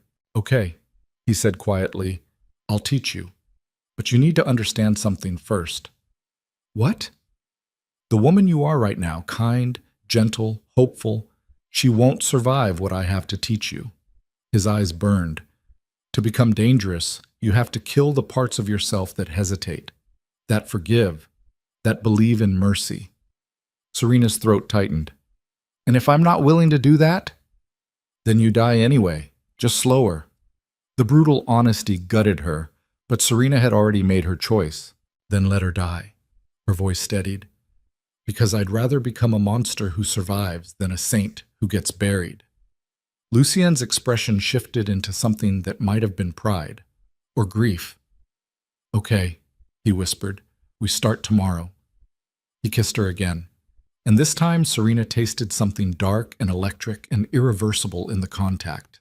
A promise, a threat, a beginning and an ending wrapped into one. When they broke apart, Serena looked into the eyes of the man she loved and saw her own reflection staring back, no longer invisible, no longer weak, no longer the woman who stepped into his car in the rain. Someone new, someone forged from blood and betrayal, and a love violent enough to destroy them both. And for the first time in her life, Serena wasn't afraid. She was ready. Thank you. 3 days later, Serena stood in Lucien's private shooting range deep beneath his estate. Her legs still throbbed, the bandages pulled tight with every movement. But she'd refused pain medication, refused rest, refused to wait. Lucien handed her a gun. This is a Glock 19, 15 rounds, point and shoot, simple. Serena took the weapon. It felt heavier than she expected, colder. I've never shot a gun before. I know. Lucien moved behind her, adjusting her grip. Which is why we're starting here. He guided her through the stance, the breathing, the sight picture. Now squeeze, don't pull, squeeze. Serena squeezed the trigger, the gun kicked, the bullet went wide, missing the target completely. Again, Serena fired, missed, again. Fire, miss, again. Fire, miss. Lucienne's voice remained calm, patient. You're flinching. Anticipating the recoil, stop thinking about the gun. Think about the target. Serena gritted her teeth, aimed, fired. The bullet punched through the paper target's shoulder. Better. Lucien's hand settled on her waist. But you're still hesitating. That split second before you fire, that's where you die. Serena lowered the gun. How do I stop hesitating? You stop seeing the target as a person. You see it as a threat, an obstacle, something that needs to be removed. His voice dropped. You stop caring whether it lives or dies. Serena turned to face him. Is that what you do? Every day. And it doesn't bother you? Lucien's expression went blank. It used to. A long time ago.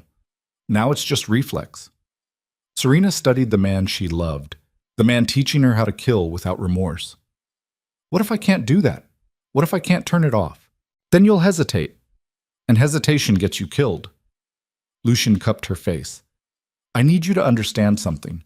The people coming for you, they won't hesitate. They won't care that you're scared or new to this. They'll put a bullet in your head and sleep fine that night. Serena's hands trembled. So I become like them. You become worse. Lucien's eyes burned. Because you have something to protect. And people fighting for something they love are always more dangerous than people fighting for money. Serena turned back to the target. She raised the gun.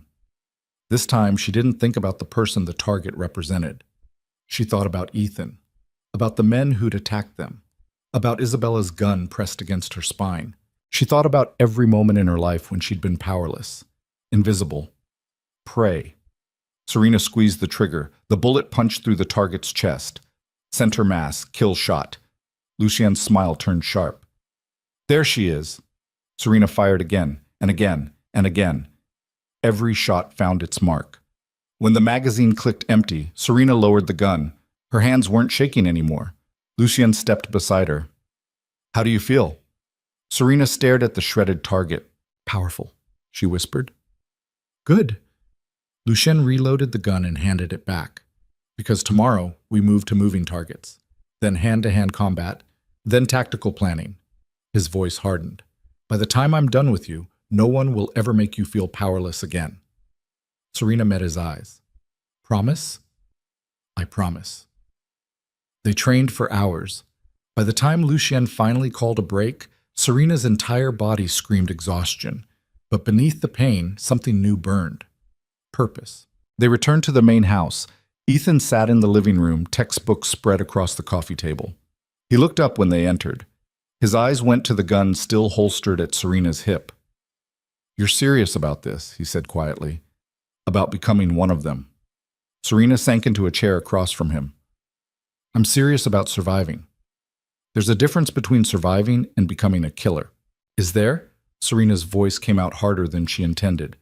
Because from where I'm sitting, the people who survive in this world are the ones willing to fight back. Ethan's expression crumpled. I don't know you anymore. The words hit harder than any bullet. Serena wanted to argue, wanted to explain, wanted to make him understand. But the truth was, Ethan was right. The woman who'd raised him, who'd sacrificed everything to keep him safe and innocent, was dying. And in her place, something sharper was being born. I'm still your sister, Serena said finally. That hasn't changed, hasn't it? Ethan gestured to the gun, to Lucien standing behind her, to the armed guards stationed throughout the house. You're learning how to kill people, Serena. How is that the same person who used to read me bedtime stories? Serena's throat closed. Before she could answer, Lucien's phone rang. He answered.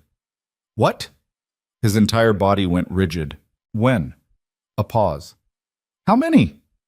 Another pause. Lock it down. I'm on my way. He hung up and looked at Serena. His expression made her blood run cold. What happened? Serena asked. Marco Vitale just made his move. He hit 3 of my businesses simultaneously, burned them to the ground. Lucien's voice went flat, and he left a message. What message? Lucien's jaw tightened. He says Isabella wasn't working alone. He says there's someone else, someone close to me, Someone I trust completely.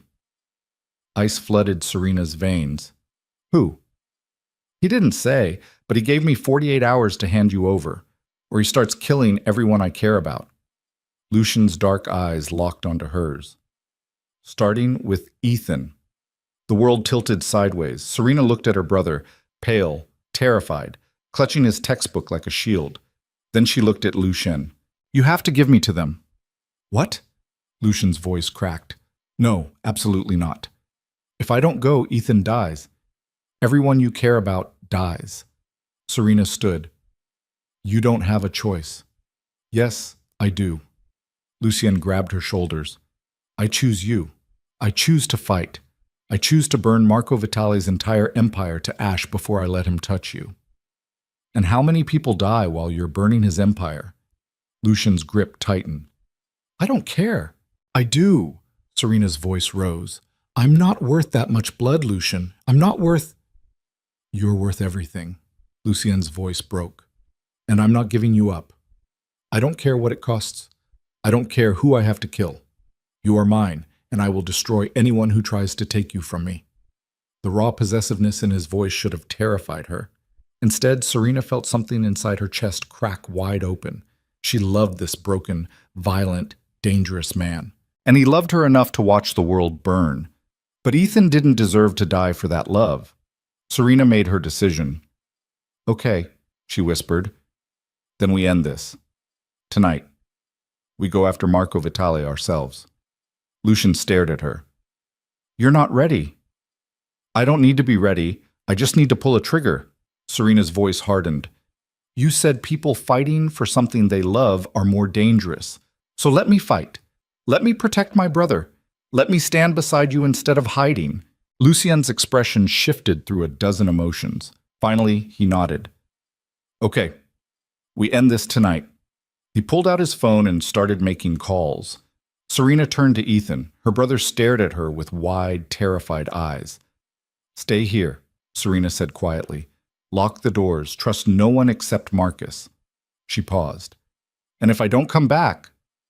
Don't! Ethan's voice cracked. Don't say that. Serena crossed to him and pulled him into a fierce hug. I love you, she whispered. Everything I've done has been for you. Remember that.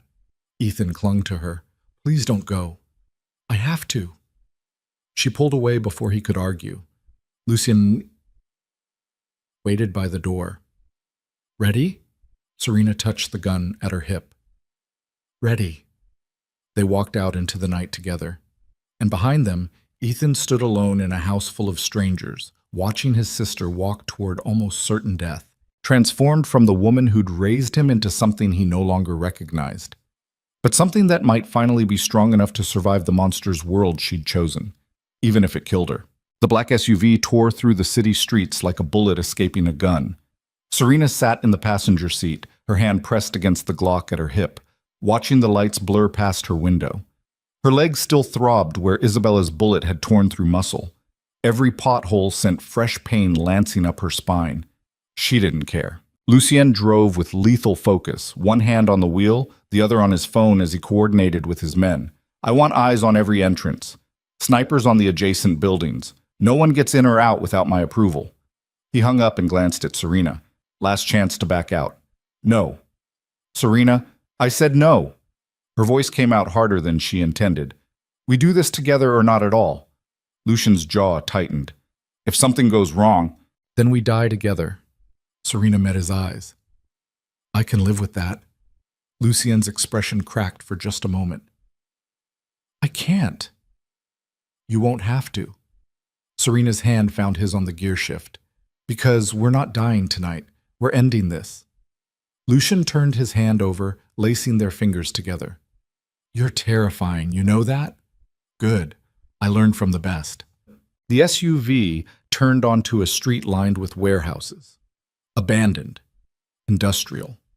The kind of place where screams wouldn't carry and bodies disappeared into concrete. Lucien pulled into an empty lot and killed the engine. 3 more vehicles pulled in behind them, armored, dark, filled with men carrying enough firepower to start a small war. Lucien's entire security team. 12 men who'd kill without question if he gave the order. Marcus approached Lucien's window. His arm was in a sling from Isabella's attack, but his eyes were clear and cold. Building's been empty for 6 months, belongs to one of Vitale's shell companies. If Marco's planning an ambush, this is where he'd do it. Good. Lucien climbed out of the SUV. Then we'll give him exactly what he expects. Serena opened her door. Lucien was beside her instantly, hand on her elbow. You stay in the middle of the formation.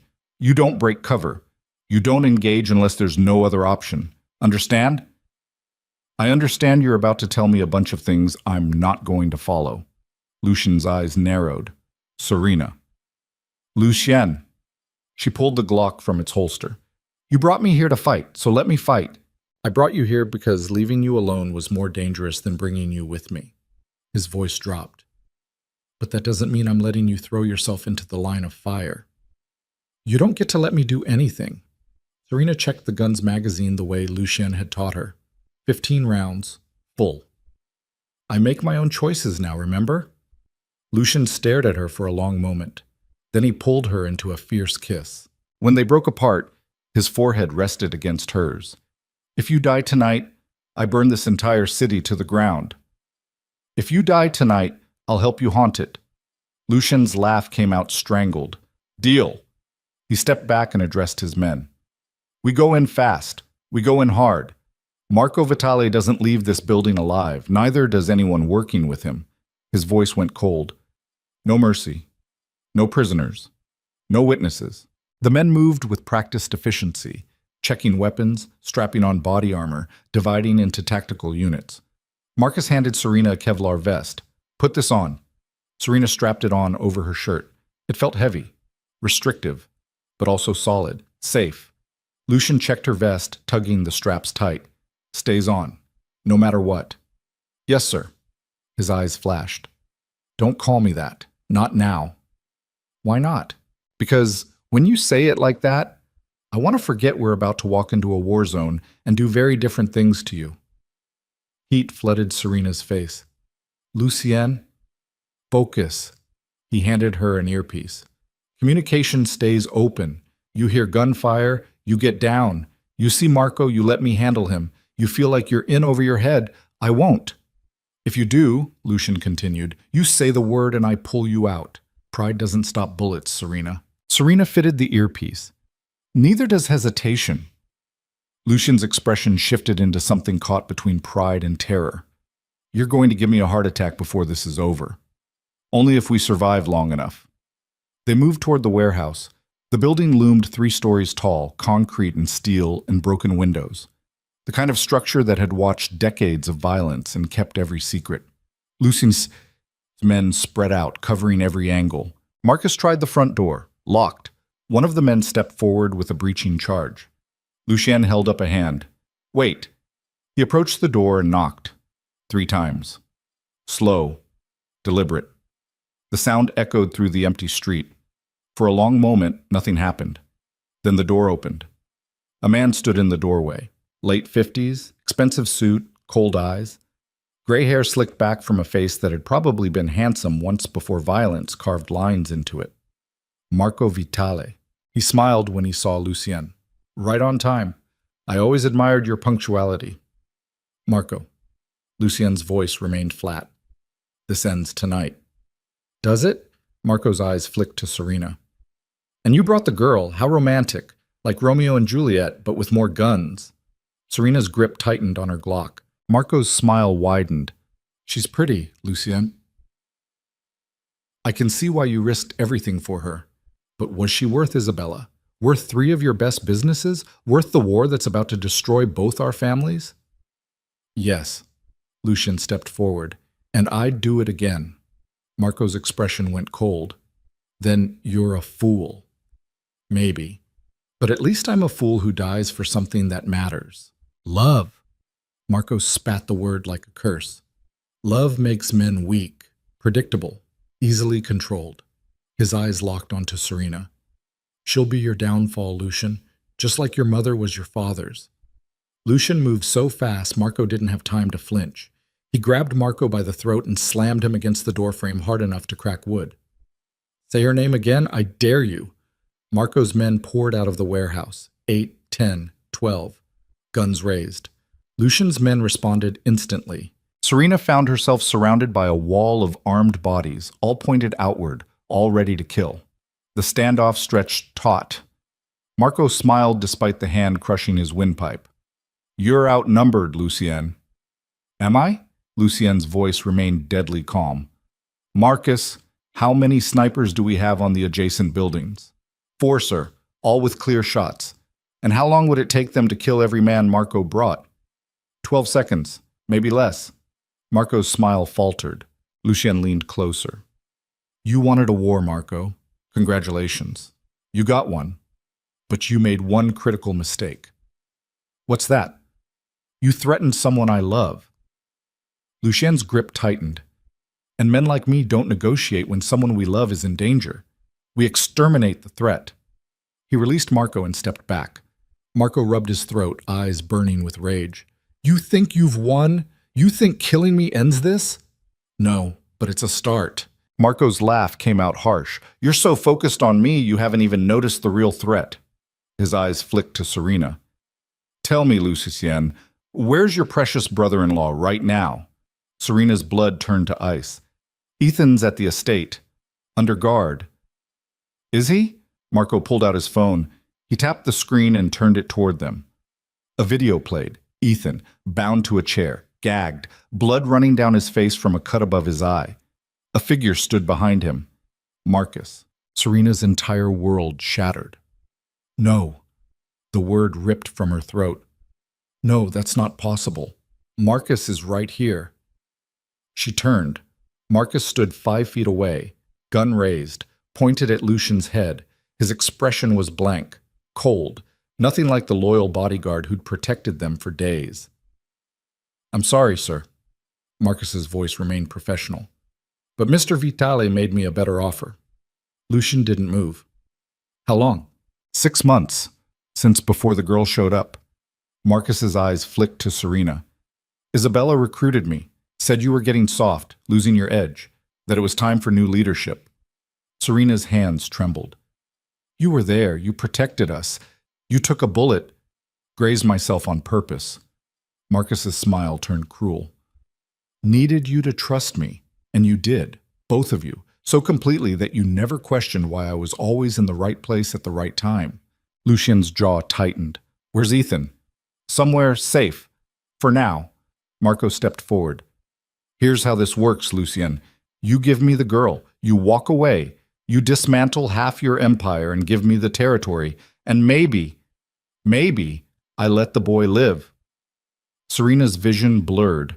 Lucien's men stood frozen, caught between Marco's guns and Marcus's betrayal. One wrong move and everyone died. Lucien looked at Serena. His dark eyes burned with something that might have been an apology. "I'm sorry," he whispered. Then he moved. Faster than Serena thought possible, Lucien grabbed her and shoved her behind him. The gunshot cracked through the air.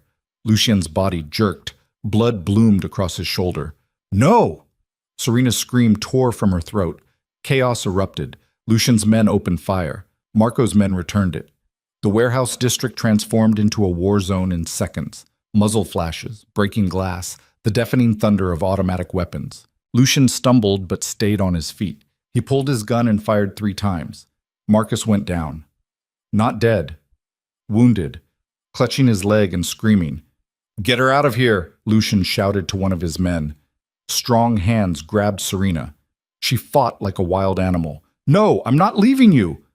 "You don't have a choice," Lucian's voice cracked. "Go!" The bodyguard dragged Serena backward. She watched Lucian disappear into the gunfight, bleeding, furious, fighting like a man who had nothing left to lose. Serena was thrown into the SUV. The driver gunned the engine. They tore away from the warehouse as bullets shattered the rear window. Serena twisted in her seat, watching the building recede. "Turn around! We have to go back!" "No, ma'am. Mr. Moretti's orders. Get you somewhere safe." "Safe?" Serena's laugh came out hysterical. "They have my brother. Lucian's bleeding. There is no safe." The driver's jaw tightened, but he kept driving. Serena's mind raced. Ethan was somewhere in that warehouse, bleeding, terrified, waiting for her to save him, and she was running away. "No." Serena pulled the Glock from its holster. She pressed it against the driver's head. Turn around now. The driver's eyes went wide in the rearview mirror. Ma'am, I said now. Serena's voice turned to steel. You work for Lucien. I'm the woman he loves, which means you work for me too. So unless you want to find out if I've learned to shoot as well as he taught me, turn this car around and take me back to that warehouse. The driver stared at her for 3 seconds. Then he yanked the wheel. The SUV spun in a violent U-turn and rocketed back toward the gunfight. Serena lowered the gun. Her hands shook. Thank you. You're insane, ma'am. Probably. Serena checked her magazine, still full. But I'm not leaving them behind. They screeched to a stop outside the warehouse.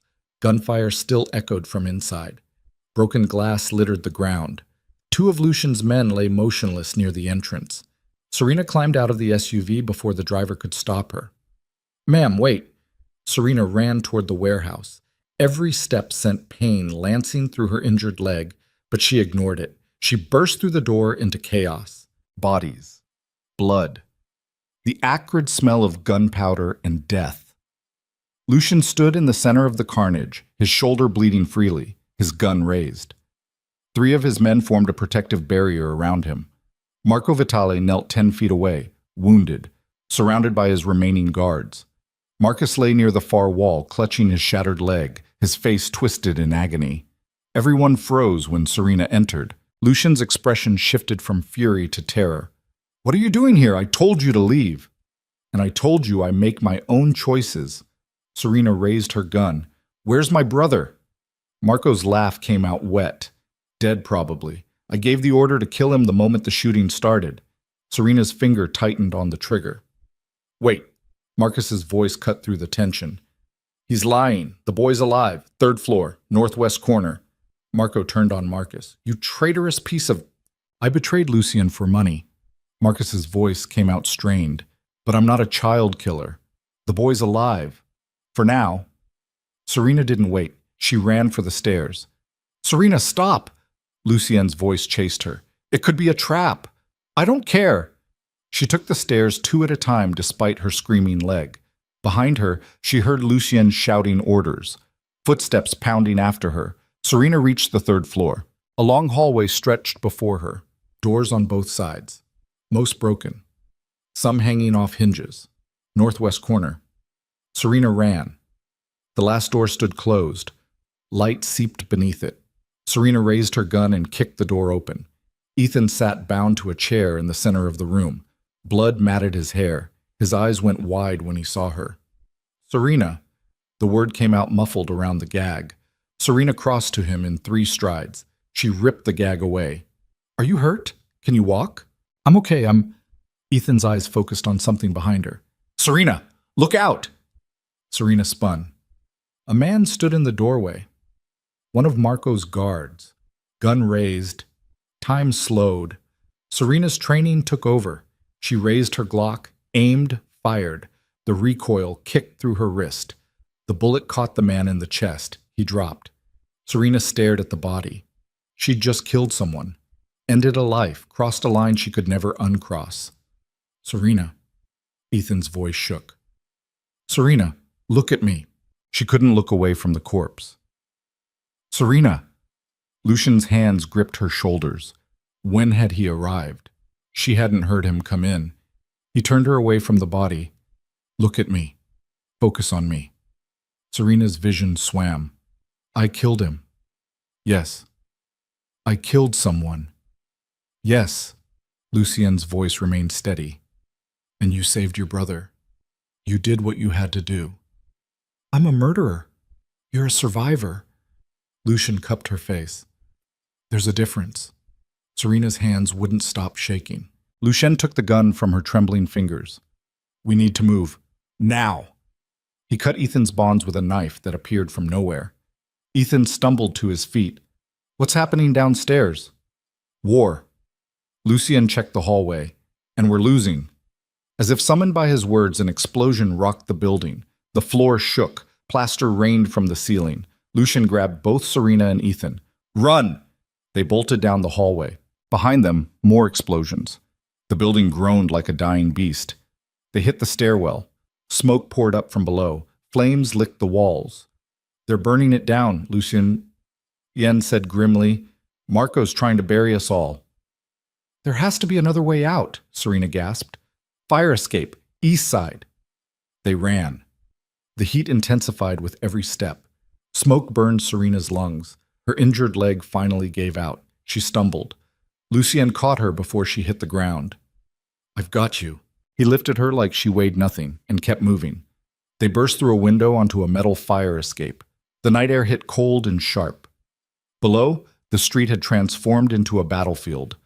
Lucien's remaining men exchanged fire with Marco's guards. Police sirens wailed in the distance. Down, Lucien ordered.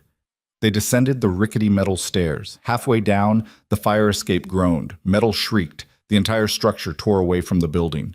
They fell. Lucien twisted in midair, his body covering Serena's as they hit the ground. The impact drove the air from Serena's lungs. Pain exploded through every nerve. Lucien rolled off her immediately. Can you move? Serena tested her limbs. Everything hurt, but nothing felt broken. Yeah, Ethan groaned nearby. I think I sprained my ankle. Lucien pulled them both to their feet. We need to... A gun cocked behind them. Marco Vitale stood 10 feet away, his suit torn and bloody, his gun pointed at Lucien's head. It's over, Lucien. Lucien stepped in front of Serena and Ethan. Then shoot me and get it over with. Oh, I will. Marco's smile turned vicious. But first, I want you to watch her die. I want you to feel what I felt when you killed my son 5 years ago. Serena's blood turned to ice. You had a son? Antonio, 23 years old, Lucien put a bullet in his head over a territory dispute. Marco's voice cracked. So yes, I'm going to kill the woman you love, and you're going to spend whatever life you have left knowing you couldn't save her. He turned the gun toward Serena. Lucien moved, but Marco was faster. The gunshot cracked through the chaos. Serena felt the impact, hot, sharp, impossibly loud, but no pain came. She looked down. No blood. Lucien staggered. Red bloomed across his chest. No. The word ripped from Serena's throat. No, no, no. Lucien dropped to his knees. Marco laughed. Poetic, isn't it? The great Lucien Moretti, brought down by love. Serena caught Lucien as he fell. His blood soaked through her shirt, hot and slick and too much. Far too much. Lucien, stay with me. Look at me. Her hands pressed against the wound, but blood poured between her fingers. You're okay. You're going to be okay. Lucien's hand came up to touch her face. His fingers left crimson streaks on her cheek. Serena. Don't say goodbye. You're not dying. I won't let you die. Serena. His voice was fading. I love you. I love you too, which is why you're going to fight. You're going to survive. Marco raised his gun again. How touching. Now you can die together. The gunshot came from behind Marco. His body jerked forward. He fell face first onto the pavement. Behind him stood Marcus, propped against the warehouse wall, gun smoking in his hand. His leg was a mess of blood and shattered bone, but his aim had been perfect. Told you, Marcus said weakly. I'm not a child killer, and I don't shoot women. He looked at Lucien. But I am loyal to the man who gave me a second chance when no one else would. Even if I'm too stupid to remember that until it's too late. Marcus's eyes rolled back. He collapsed. Serena barely registered it. All her focus was on Lucien, his breathing shallow, his skin going pale, his blood pooling beneath them both. Ethan! Serena screamed. Call 911, now! Ethan was already on his phone. Sirens grew louder. Red and blue lights painted the carnage. Serena held Lucien's head in her lap. Stay with me. The ambulance is coming. Just stay with me. Lucien's eyes found hers. If I don't make it, you will. If I don't, he continued, voice barely a whisper, promise me you'll keep fighting. Promise me you won't let them make you weak again. Tears streamed down Serena's face. I promise, but you're going to be here to make sure I keep it. Lucien's smile was faint, broken, beautiful. I knew the moment I saw you in the rain that you were going to destroy me. Then we destroyed each other. Best thing that ever happened to me. His eyes closed. Lucien? Lucien! Serena's hands pressed harder against the wound. No, you don't get to leave me. You promised. You promised you'd always come back. Paramedics swarmed around them. Strong hands pulled Serena away. She fought like a wild animal. No, let me go. I need to. Ma'am, let us work. Please. Serena watched them lift Lucian onto a stretcher. Watched them start IVs and oxygen, and a dozen other things she didn't understand. Ethan wrapped his arms around her. He's gonna make it. He has to. Serena couldn't speak. She'd crossed every line, killed a man, chosen violence over mercy, transformed herself into something hard and sharp and unrecognizable. And now the man who'd taught her how to survive in the darkness was dying in front of her. The ambulance doors closed. Sirens screamed. Serena stood in the middle of a war zone, blood-soaked, shaking, watching the ambulance disappear into the night. She'd wanted to be dangerous enough that no one would hurt her again. She'd gotten her wish. But the cost was everything, and she still didn't know if dangerous would be enough to save the man she loved. The hospital waiting room smelled like disinfectant and fear. Serena sat in a plastic chair with Lucian's blood still drying on her hands, her shirt, her face. Ethan had tried to get her to wash up. She'd refused. If Lucian's blood was still on her skin, that meant he was still alive. That meant there was still something to fight for. Ethan sat beside her with an ice pack pressed to his swollen ankle. He hadn't spoken in an hour. The fluorescent lights hummed overhead. Serena counted each buzz, anything to keep her mind from imagining what was happening behind those surgical doors. A doctor emerged at 3:17 a.m. Serena was on her feet before he'd taken 2 steps. Lucien Moretti, gunshot wound to the chest. He came in 2 hours ago. Is he... Her voice cracked. Is he alive? The doctor's expression gave nothing away. Are you family? Serena's throat closed. What was she? Not his wife, not his fiancée, just the woman he'd taken a bullet for. I'm the reason he's here. The doctor studied her for a long moment. He's alive, barely. The bullet missed his heart by 2 centimeters, collapsed his lung, nicked his subclavian artery. He lost a lot of blood. He paused. We managed to stabilize him, but the next 48 hours are critical. If he survives that, his chances improve significantly. Serena's legs went weak. Can I see him? He's in recovery, unconscious, won't wake for hours. The doctor's expression softened slightly. But yes, room 347, ICU, 10 minutes only. Serena didn't wait for Ethan. She ran. The ICU was quiet. Machines beeped in steady rhythms. Nurses moved like ghosts between stations. Room 347 sat at the end of the hall. Serena pushed through the door. Lucian lay motionless in the hospital bed, his skin pale against white sheets. Tubes and wires connected him to machines that breathed for him, monitored him, kept him tethered to life by the thinnest of threads. A bandage covered his shoulder and chest. An oxygen mask obscured half his face.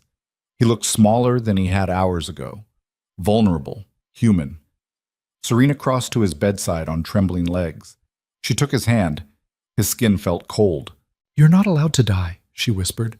Do you hear me? You promised you'd always come back. You promised. Her voice cracked. So you fight. You survive. And when you wake up, I'm going to kill you myself for scaring me like this. Lucian didn't move. The machines beeped their steady rhythm. Serena pressed his hand to her cheek. I love you, and I need you to stay. Please, just stay. A nurse appeared in the doorway. I'm sorry, but visiting hours... 5 more minutes. Serena didn't look away from Lucian. Please. The nurse hesitated, then nodded. 5 minutes. Serena spent those 5 minutes memorizing every detail. The rise and fall of Lucian's chest, the flutter of his pulse beneath her fingers, the sharp line of his jaw beneath the oxygen mask.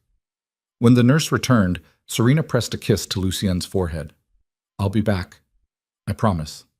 She left before the tears could fall. Ethan waited in the hallway. How is he? Alive. Serena's voice came out hollow. For now. They walked back to the waiting room in silence. A police detective intercepted them before they reached the chairs. Mid-40s, tired eyes, cheap suit, the kind of cop who'd seen too much and stopped being surprised by anything. Serena Vale? Ethan Vale? Serena's entire body tensed. Yes. The detective flashed a badge. Detective Ramirez, I need to ask you some questions about what happened tonight. We were attacked, Serena said flatly. We defended ourselves. Uh-huh. Ramirez pulled out a notebook. Funny thing, we found 12 bodies at that warehouse. Most of them shot, some burned, one with a bullet in his back. His eyes locked onto Serena. You want to tell me what really happened? Serena's mind raced. She'd killed a man tonight. If she admitted that, she'd go to prison. Ethan would be alone. Lucian would wake up to find her gone. But lying to a cop could be worse. Before she could answer, a voice cut through the tension. Detective Ramirez! A man in an expensive suit approached. Late 30s, sharp eyes, moving with the confidence of someone who owned every room he entered. Thomas Garrett, Mr. Moretti's attorney. He handed the detective a business card.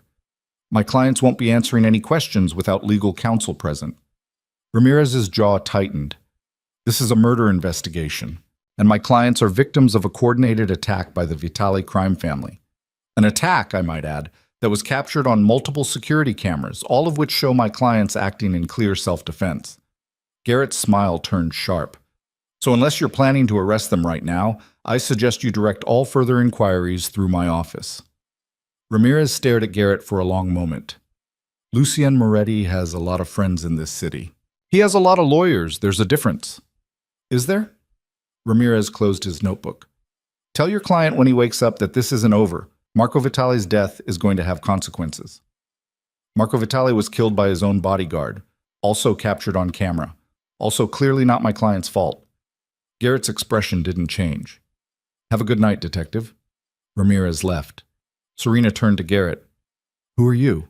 Lucian's lawyer. He has me on retainer for situations exactly like this. Garrett gestured toward the waiting room. Can we talk? Privately? They found an empty consultation room. Garrett closed the door and pulled out a folder. First, the good news. The police won't be charging either of you with anything. The evidence is overwhelmingly in your favor. Self-defense, clear and documented. And the bad news? Serena asked. The Vitale family didn't die with Marco. His brother Vincent is already making noise about revenge. His nephew Paolo is rallying the remaining soldiers. Garrett's expression turned grim. They're calling for blood, specifically yours. Serena's stomach dropped. So it's not over. Wars like this don't end cleanly. They just pause.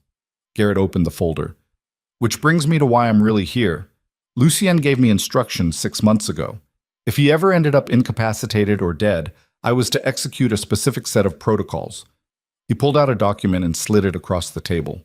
Serena stared at the paper. It was a will, Lucien's will, and her name was on it. What is this? She whispered. Lucien's final wishes, updated 3 weeks ago. Garrett's voice remained professional. In the event of his death, his entire estate goes to you. The properties, the businesses, the offshore accounts, everything. Serena's vision swam. That's impossible. We've known each other for less than a month. And yet he trusted you more than anyone in his organization. Garrett paused. There's more. He also left instructions for your protection. If he dies, a team of his most loyal men will ensure you and your brother remain safe, indefinitely. Why would he do this? Serena's voice cracked. We hadn't. He loved you. Garrett said it simply, like it was the most obvious thing in the world. And Lucien Moretti didn't do anything halfway, including love. Serena pushed the folder away. I don't want his money. I want him alive. I know, but I needed you to understand what's at stake. Garrett leaned forward. If Lucien dies, you inherit enemies along with assets, the Vitale family, rival organizations, people who will see you as a weakness to exploit or a threat to eliminate. So what am I supposed to do? Survive, just like he taught you. Garrett stood. I'll be in touch. In the meantime, don't leave the hospital. Don't talk to anyone you don't trust. And if Vincent Vitale makes contact, call you immediately. I understand. Garrett left. Serena sat alone in the consultation room, staring at a will that treated her like a widow when she'd never even been a wife. Ethan found her 20 minutes later. You okay? No. Serena looked at her brother. But I need to ask you something. What? If Lucian dies, the words tasted like poison. Do you want to walk away from all this? Go back to your normal life? Pretend none of this ever happened? Ethan was quiet for a long moment. Can we do that? Really walk away? Probably not, but I'll try if that's what you want. Ethan sank into the chair across from her. A week ago, I would have said yes in a heartbeat. I would have begged you to run as far from Lucian Moretti as possible. He looked at his hands. But tonight, I watched you kill a man to save my life. I watched you hold Lucian while he bled out and beg him not to die. I watched you become someone I barely recognize. I'm sorry. Don't be. Ethan met her eyes. Because that person you became, she's stronger than the sister who raised me. She's fiercer, more dangerous. And if Lucian wakes up, she's going to need to stay that way to survive in his world. He paused. So no, I don't want to walk away. I want to help you fight. Serena's throat closed. You don't know what you're asking for. Yes, I do. You've been fighting for me your whole life. Let me fight for you for once. Serena pulled her brother into a fierce hug. Okay, we fight. Together. They spent the next 48 hours in that waiting room. Doctors came and went with updates. Lucian's vitals were stable. His lung was healing, no signs of infection. But he didn't wake up. Serena lived in the ICU during visiting hours. She talked to Lucian's unconscious body about everything and nothing. She told him about Ethan's classes, about the news coverage of the warehouse attack, about how Garrett was handling the business operations. She told him she loved him approximately 40 times a day. Lucian remained silent. On the third day, Serena sat beside his bed reading a book aloud, one of the classics from his library that she'd had Garrett retrieve. She was halfway through a chapter when Lucian's fingers twitched. Serena's heart stopped. Lucien? His eyes opened slowly, unfocused, struggling. Serena pressed the call button and leaned over him. Hey, you're okay. You're in the hospital. You got shot, but you're okay. Lucian's gaze found hers. His mouth moved behind the oxygen mask. Serena gently removed it. What is it? You're still here. His voice came out rough, broken. Of course I'm still here. Serena's vision blurred. I told you I wasn't going anywhere. You should have run. Too late. I'm stuck with you now. Lucian's smile was faint. Poor choice. Best choice I ever made. The nurse burst in. He's awake? Dr. Park needs to examine him immediately. They descended on Lucian with tests and questions and procedures. Serena stepped back and let them work, but she didn't leave the room. And when Lucian's eyes found hers across the chaos, she saw something in them that made her chest ache. Relief. Not that he'd survived, that she had. The doctor finished his examination an hour later. Remarkable recovery. I want to keep him another week for observation, but barring any complications, he should make a full recovery. Lucian waited until they were alone before speaking. What happened after I went down? Marcus shot Marco. Saved our lives. Serena moved back to his bedside. Then he collapsed. He's 3 floors down, shattered leg, but he'll live. Marcus. Lucian's expression hardened. He betrayed me. And then he saved me, saved Ethan, killed the man who would have murdered us all. Serena's hand found his. People are complicated, even traitors. Lucian studied her for a long moment. You've changed. So have you. You almost died. Not the first time. Probably not the last. His grip tightened on her hand. But it is the first time I had something worth surviving for. Serena's throat closed. Lucien, marry me. The words hung in the air. Serena stared at him. What? Marry me. Lucian struggled to sit up. Serena tried to push him back down, but he was stronger than he looked. I know it's insane. I know we barely know each other. I know I have nothing to offer you except violence and danger and a life where people will always be trying to kill you. His voice cracked. But I love you. And I'm asking anyway. Serena's heart hammered against her ribs. You're on painkillers. You don't know what you're saying. I've never been more clear-headed in my life. Lucian's dark eyes burned into hers. The moment I woke up, the first thing I thought was that I'd wasted time, that I'd almost died without making you mine completely. And I can't live with that. Lucien, we need to think about this, plan, figure out. I don't want to plan. I want to marry you, today, tomorrow, as soon as possible. His hand came up to cup her face. Say yes, Serena, please. Serena looked at the man who dragged her into his brutal world, who taught her to shoot, to fight, to survive, who'd taken a bullet meant for her without hesitation, who looked at her like she was the only thing in the universe worth protecting. She should say no. She should be smart, careful, rational.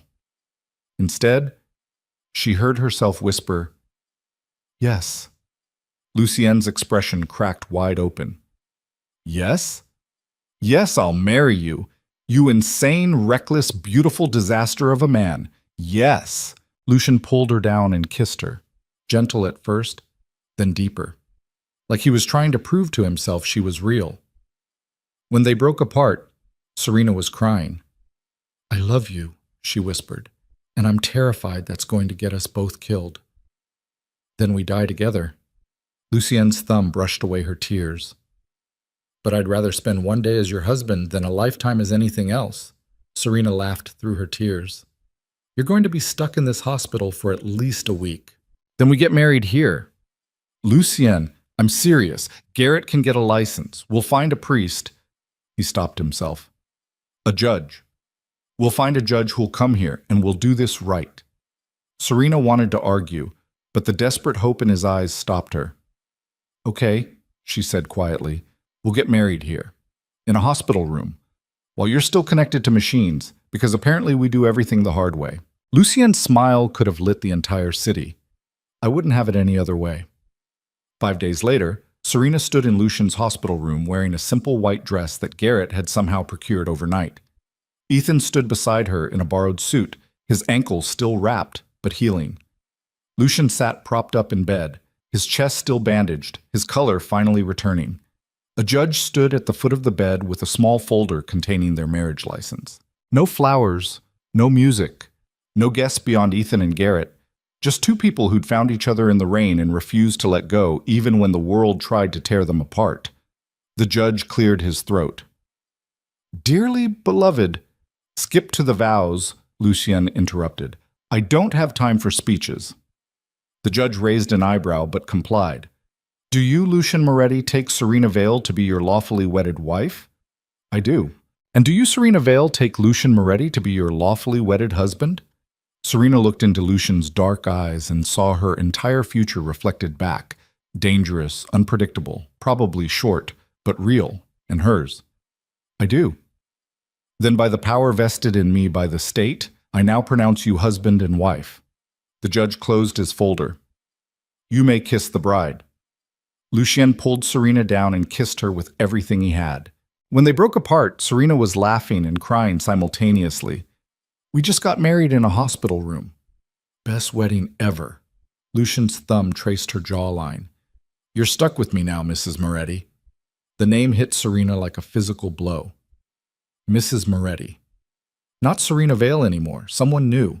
Someone forged from blood and bullets and a love fierce enough to survive anything. Ethan hugged her tight. Congratulations. You married a crime boss in a hospital. Mom and Dad would be so confused. Serena laughed. They'd probably love him. He's stubborn enough to match our family. Garrett shook Lucien's hand. Congratulations, sir. I'll file the paperwork immediately. Good. And Garrett? Lucien's expression turned serious. I want Vincent Vitale's operation shut down within the month. No mercy, no negotiation. He threatened my wife. That ends now. Garrett nodded. Consider it done. After everyone left, Serena climbed carefully into the hospital bed beside Lucien. He wrapped his good arm around her. This is highly against hospital policy. So is getting married in your room. We're on a roll. Lucien's laugh rumbled through his chest. What happens now? Serena was quiet for a moment. We survive. We build something together. We protect Ethan. We make Vincent Vitale regret ever threatening us. She paused. And we try to find moments of peace in between all the violence. Sounds impossible. Good thing we're both too stubborn to accept impossible. Lucien pressed a kiss to the top of her head.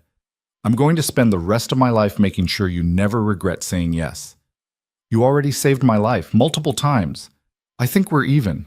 We're not even close to even. But I'll take a lifetime trying. Serena closed her eyes and listened to Lucien's heartbeat. Steady, strong, alive. They'd crossed every line, killed and been shot, betrayed and been betrayed, lost themselves and found each other in the wreckage. And somehow, impossibly, they'd survived. Not unscathed. Never unscathed. But together. And in Lucien Moretti's brutal world, that was the closest thing to a happy ending either of them would ever get. Ish.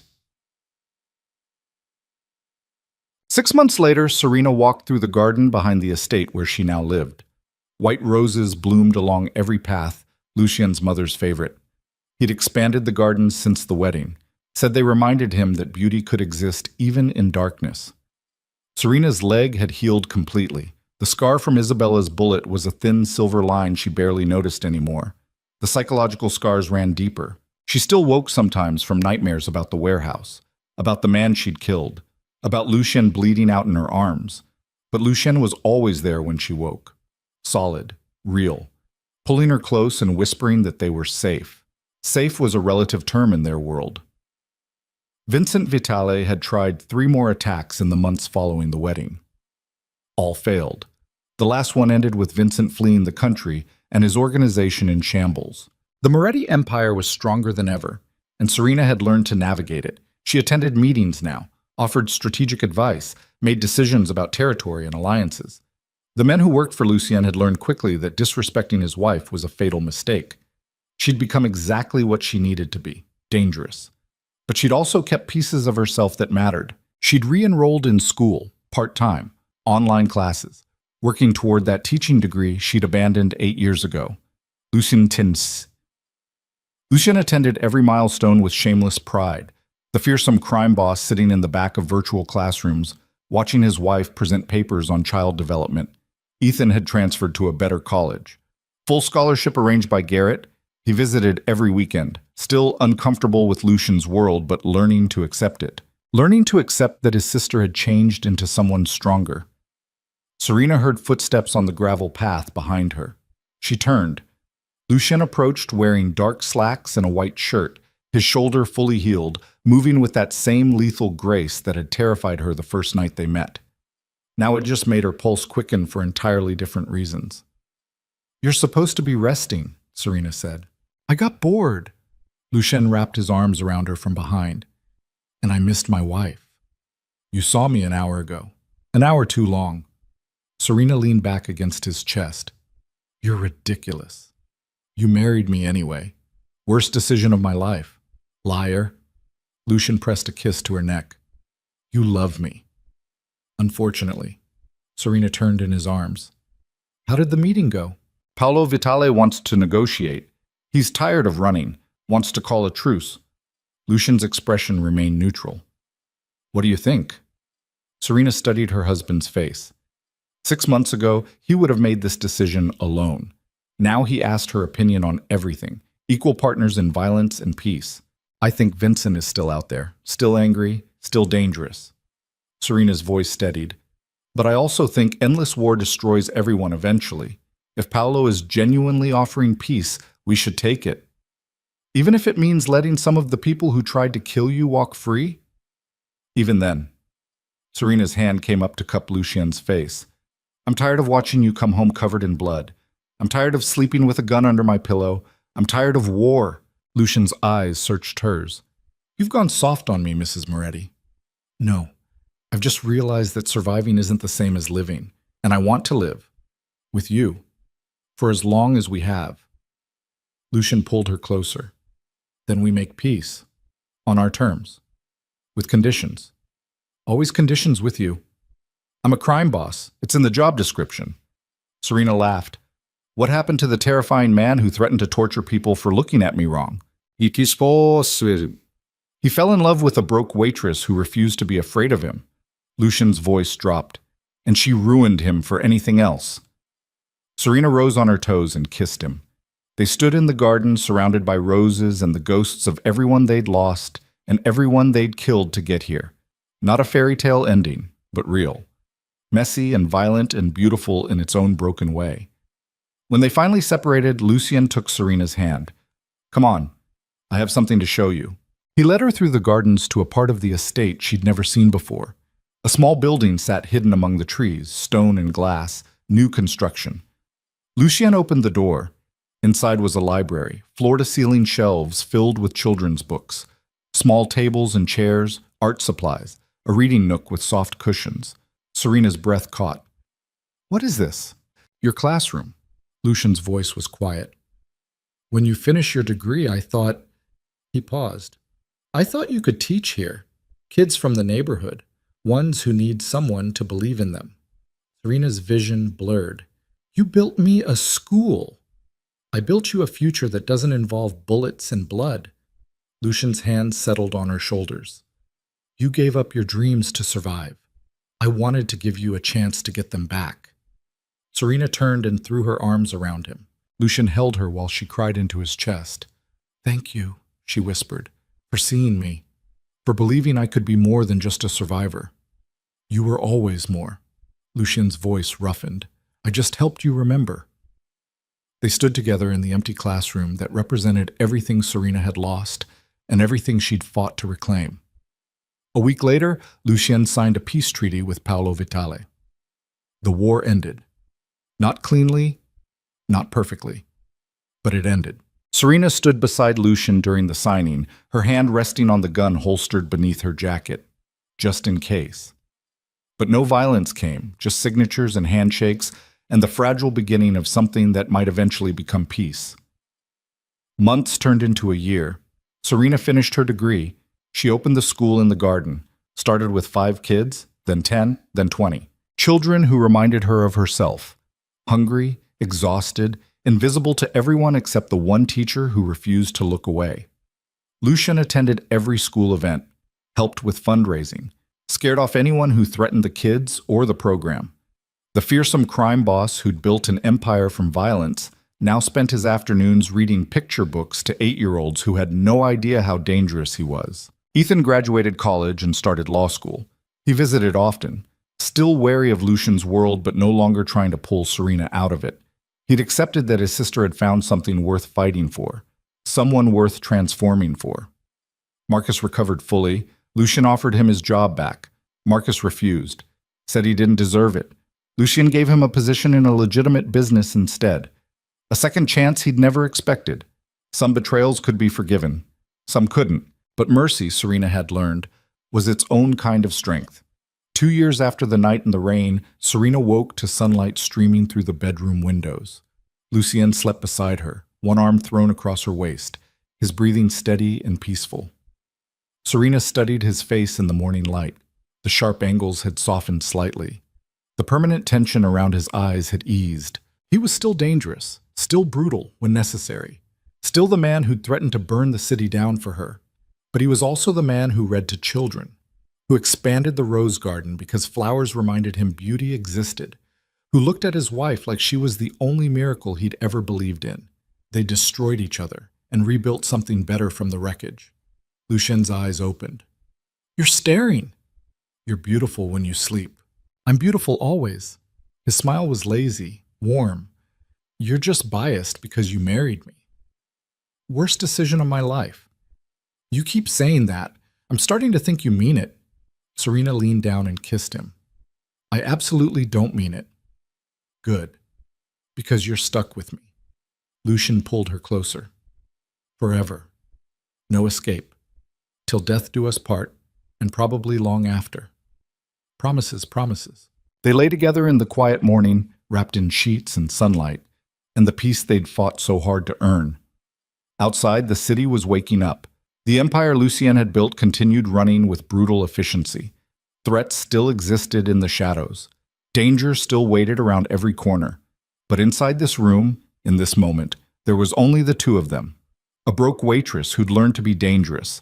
A ruthless crime boss who'd learned to be gentle. 2 broken people who'd found each other in the rain and refused to let go, even when the world tried to tear them apart. Serena's hand drifted to her stomach, where a small secret was just beginning to take shape. She hadn't told Lucien yet, wasn't sure how he'd react to the news that they were going to be parents. But she knew one thing with absolute certainty. Their child would never feel invisible, never feel powerless, Never wonder if they mattered, because Lucian and Serena had both learned the hard way what it meant to survive without being seen. And they would die before letting their child experience that pain. "What are you thinking about?" Lucian asked quietly. Serena looked at her husband, her partner, her equal, the man who'd taught her to fight, and then given her something worth fighting for. "The future," she said. "And?" "I think it's going to be terrifying, dangerous, probably short." Lucien's expression shifted. "That's a depressing thought." "I'm not finished." Serena's hand found his. "I think it's going to be all those things, but I also think it's going to be ours. And that makes it worth every risk." Lucian studied her face. "There's something you're not telling me. There's a lot I'm not telling you." "Serena." She took a deep breath. "I'm pregnant." Lucian went completely still. For a long moment he didn't move, didn't speak, didn't even seem to breathe. Then his hand moved to her stomach, gentle, reverent, shaking slightly. "You're pregnant," he repeated, like he was testing the words. "About 6 weeks. I found out yesterday. I was waiting for the right time to—" Lucian kissed her, hard, desperate, pouring everything he couldn't say into the contact. When he pulled back, his eyes were wet. "We're having a baby." "Yes. A child. Ours." "Yes." Lucian's laugh came out broken. "I don't know how to be a father. My own father was—" He stopped himself. "I don't know how to do this. Neither do I. I barely kept Ethan alive, and he was already 11 when I started." Serena's hand covered his on her stomach. "But we'll figure it out. Together. The same way we figured out everything else. By nearly dying and making terrible decisions?" "Exactly." Lucian pulled her into his arms. "I'm going to be a disaster at this." "Probably. But you'll be a disaster who loves our child completely, and that's all that really matters." They lay together planning a future that should have been impossible. A crime boss and the woman he'd dragged into his world, about to bring a child into the same violence and darkness they'd barely survived. It was reckless, dangerous, probably the worst idea they'd ever had, but they were going to do it anyway. Because Lucian Moretti and Serena Vale, now Serena Moretti, had never done anything the safe way. They'd found each other in the rain, fallen in love in the middle of a war, gotten married in a hospital room. Of course, they'd raise a child in the same chaotic, beautiful, terrifying way. And somehow, impossibly, that child would be loved more fiercely than any child in history.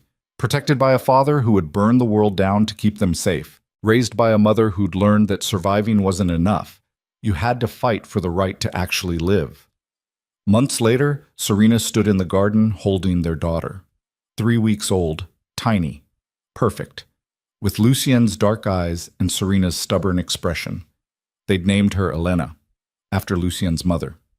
Lucien stood beside them, one arm around Serena, one finger held in Elena's tiny fist. The fearsome crime boss looked absolutely terrified. "She's so small," he whispered.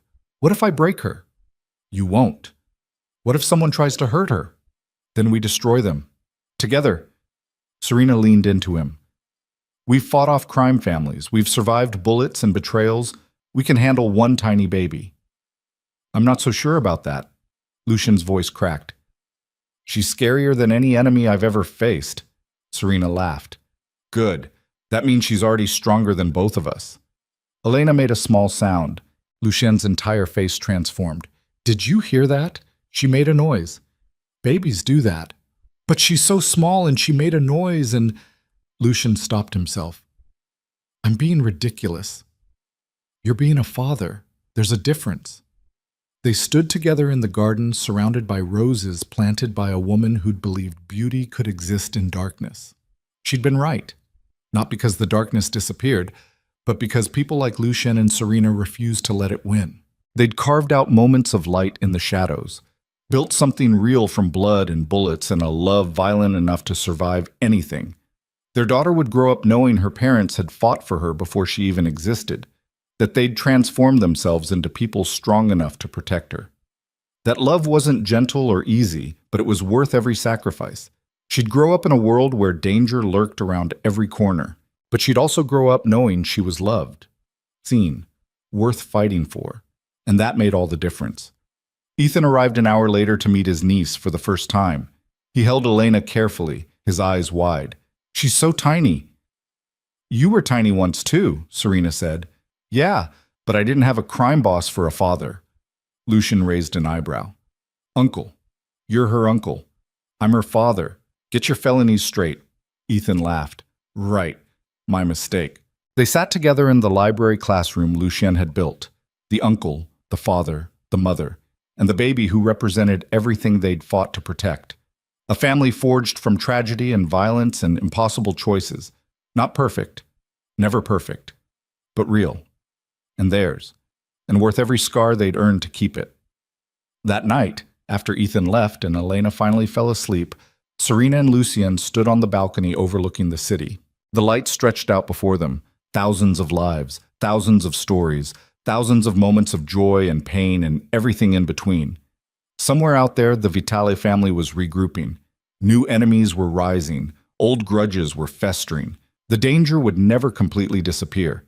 But standing here with Lucian's arm around her shoulders, their daughter sleeping safely inside, Serena finally understood something fundamental. Surviving wasn't about eliminating every threat. It was about finding something worth fighting for, something worth bleeding for, something worth transforming yourself to protect. For Lucien, that something was Serena and Elena. For Serena, it was Lucien and the family they'd built from wreckage. For both of them, it was the fierce, terrible, beautiful knowledge that they were no longer alone. What are you thinking? Lucien asked quietly. Serena looked at the man who'd stepped out of a car in the rain and somehow learned every secret of her heart in 3 seconds. The man who'd taught her to be dangerous and then given her something worth being dangerous for. The man she'd married in a hospital room and built a life with against all odds. I'm thinking about that night, she said, when you pulled up outside the restaurant and ordered me into your car. And you told me no. And you gave me a choice anyway. Serena turned to face him. Do you ever regret it? Choosing me? Dragging me into your world? Lucien's expression turned serious. Every day. Serena's heart clenched. Oh. Every day, Lucien continued, I wake up and see you beside me and think about how my selfishness nearly got you killed, how my world has scarred you, how your life would be easier if you'd never met me. His hand came up to cup her face. And then you open your eyes and look at me like I'm worth loving. And I realize I do it all again. Every terrible decision, every dangerous moment, every line we crossed. Serena's vision blurred. Why? Because you're the only thing in my life that's real. The only thing worth protecting. The only thing that makes me human instead of just a monster in expensive suits. Lucien's voice dropped. I was dying long before that bullet hit me, Serena. I just didn't know it. You saved me. And I'll spend the rest of my life trying to deserve that. Serena kissed him with everything she had. When they broke apart, she pressed her forehead to his. We saved each other. That's how this works. That's how we survive. Together. Always together. They stood on the balcony watching the city sleep, holding each other against the darkness that would always be waiting. But the darkness felt smaller now, more manageable. Because they'd learned the secret that Lucien's mother had known all along. Beauty could exist even in the darkest places.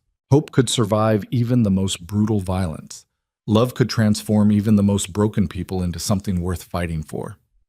And sometimes, just sometimes, a broke waitress standing in the rain could meet a dangerous man in an expensive car.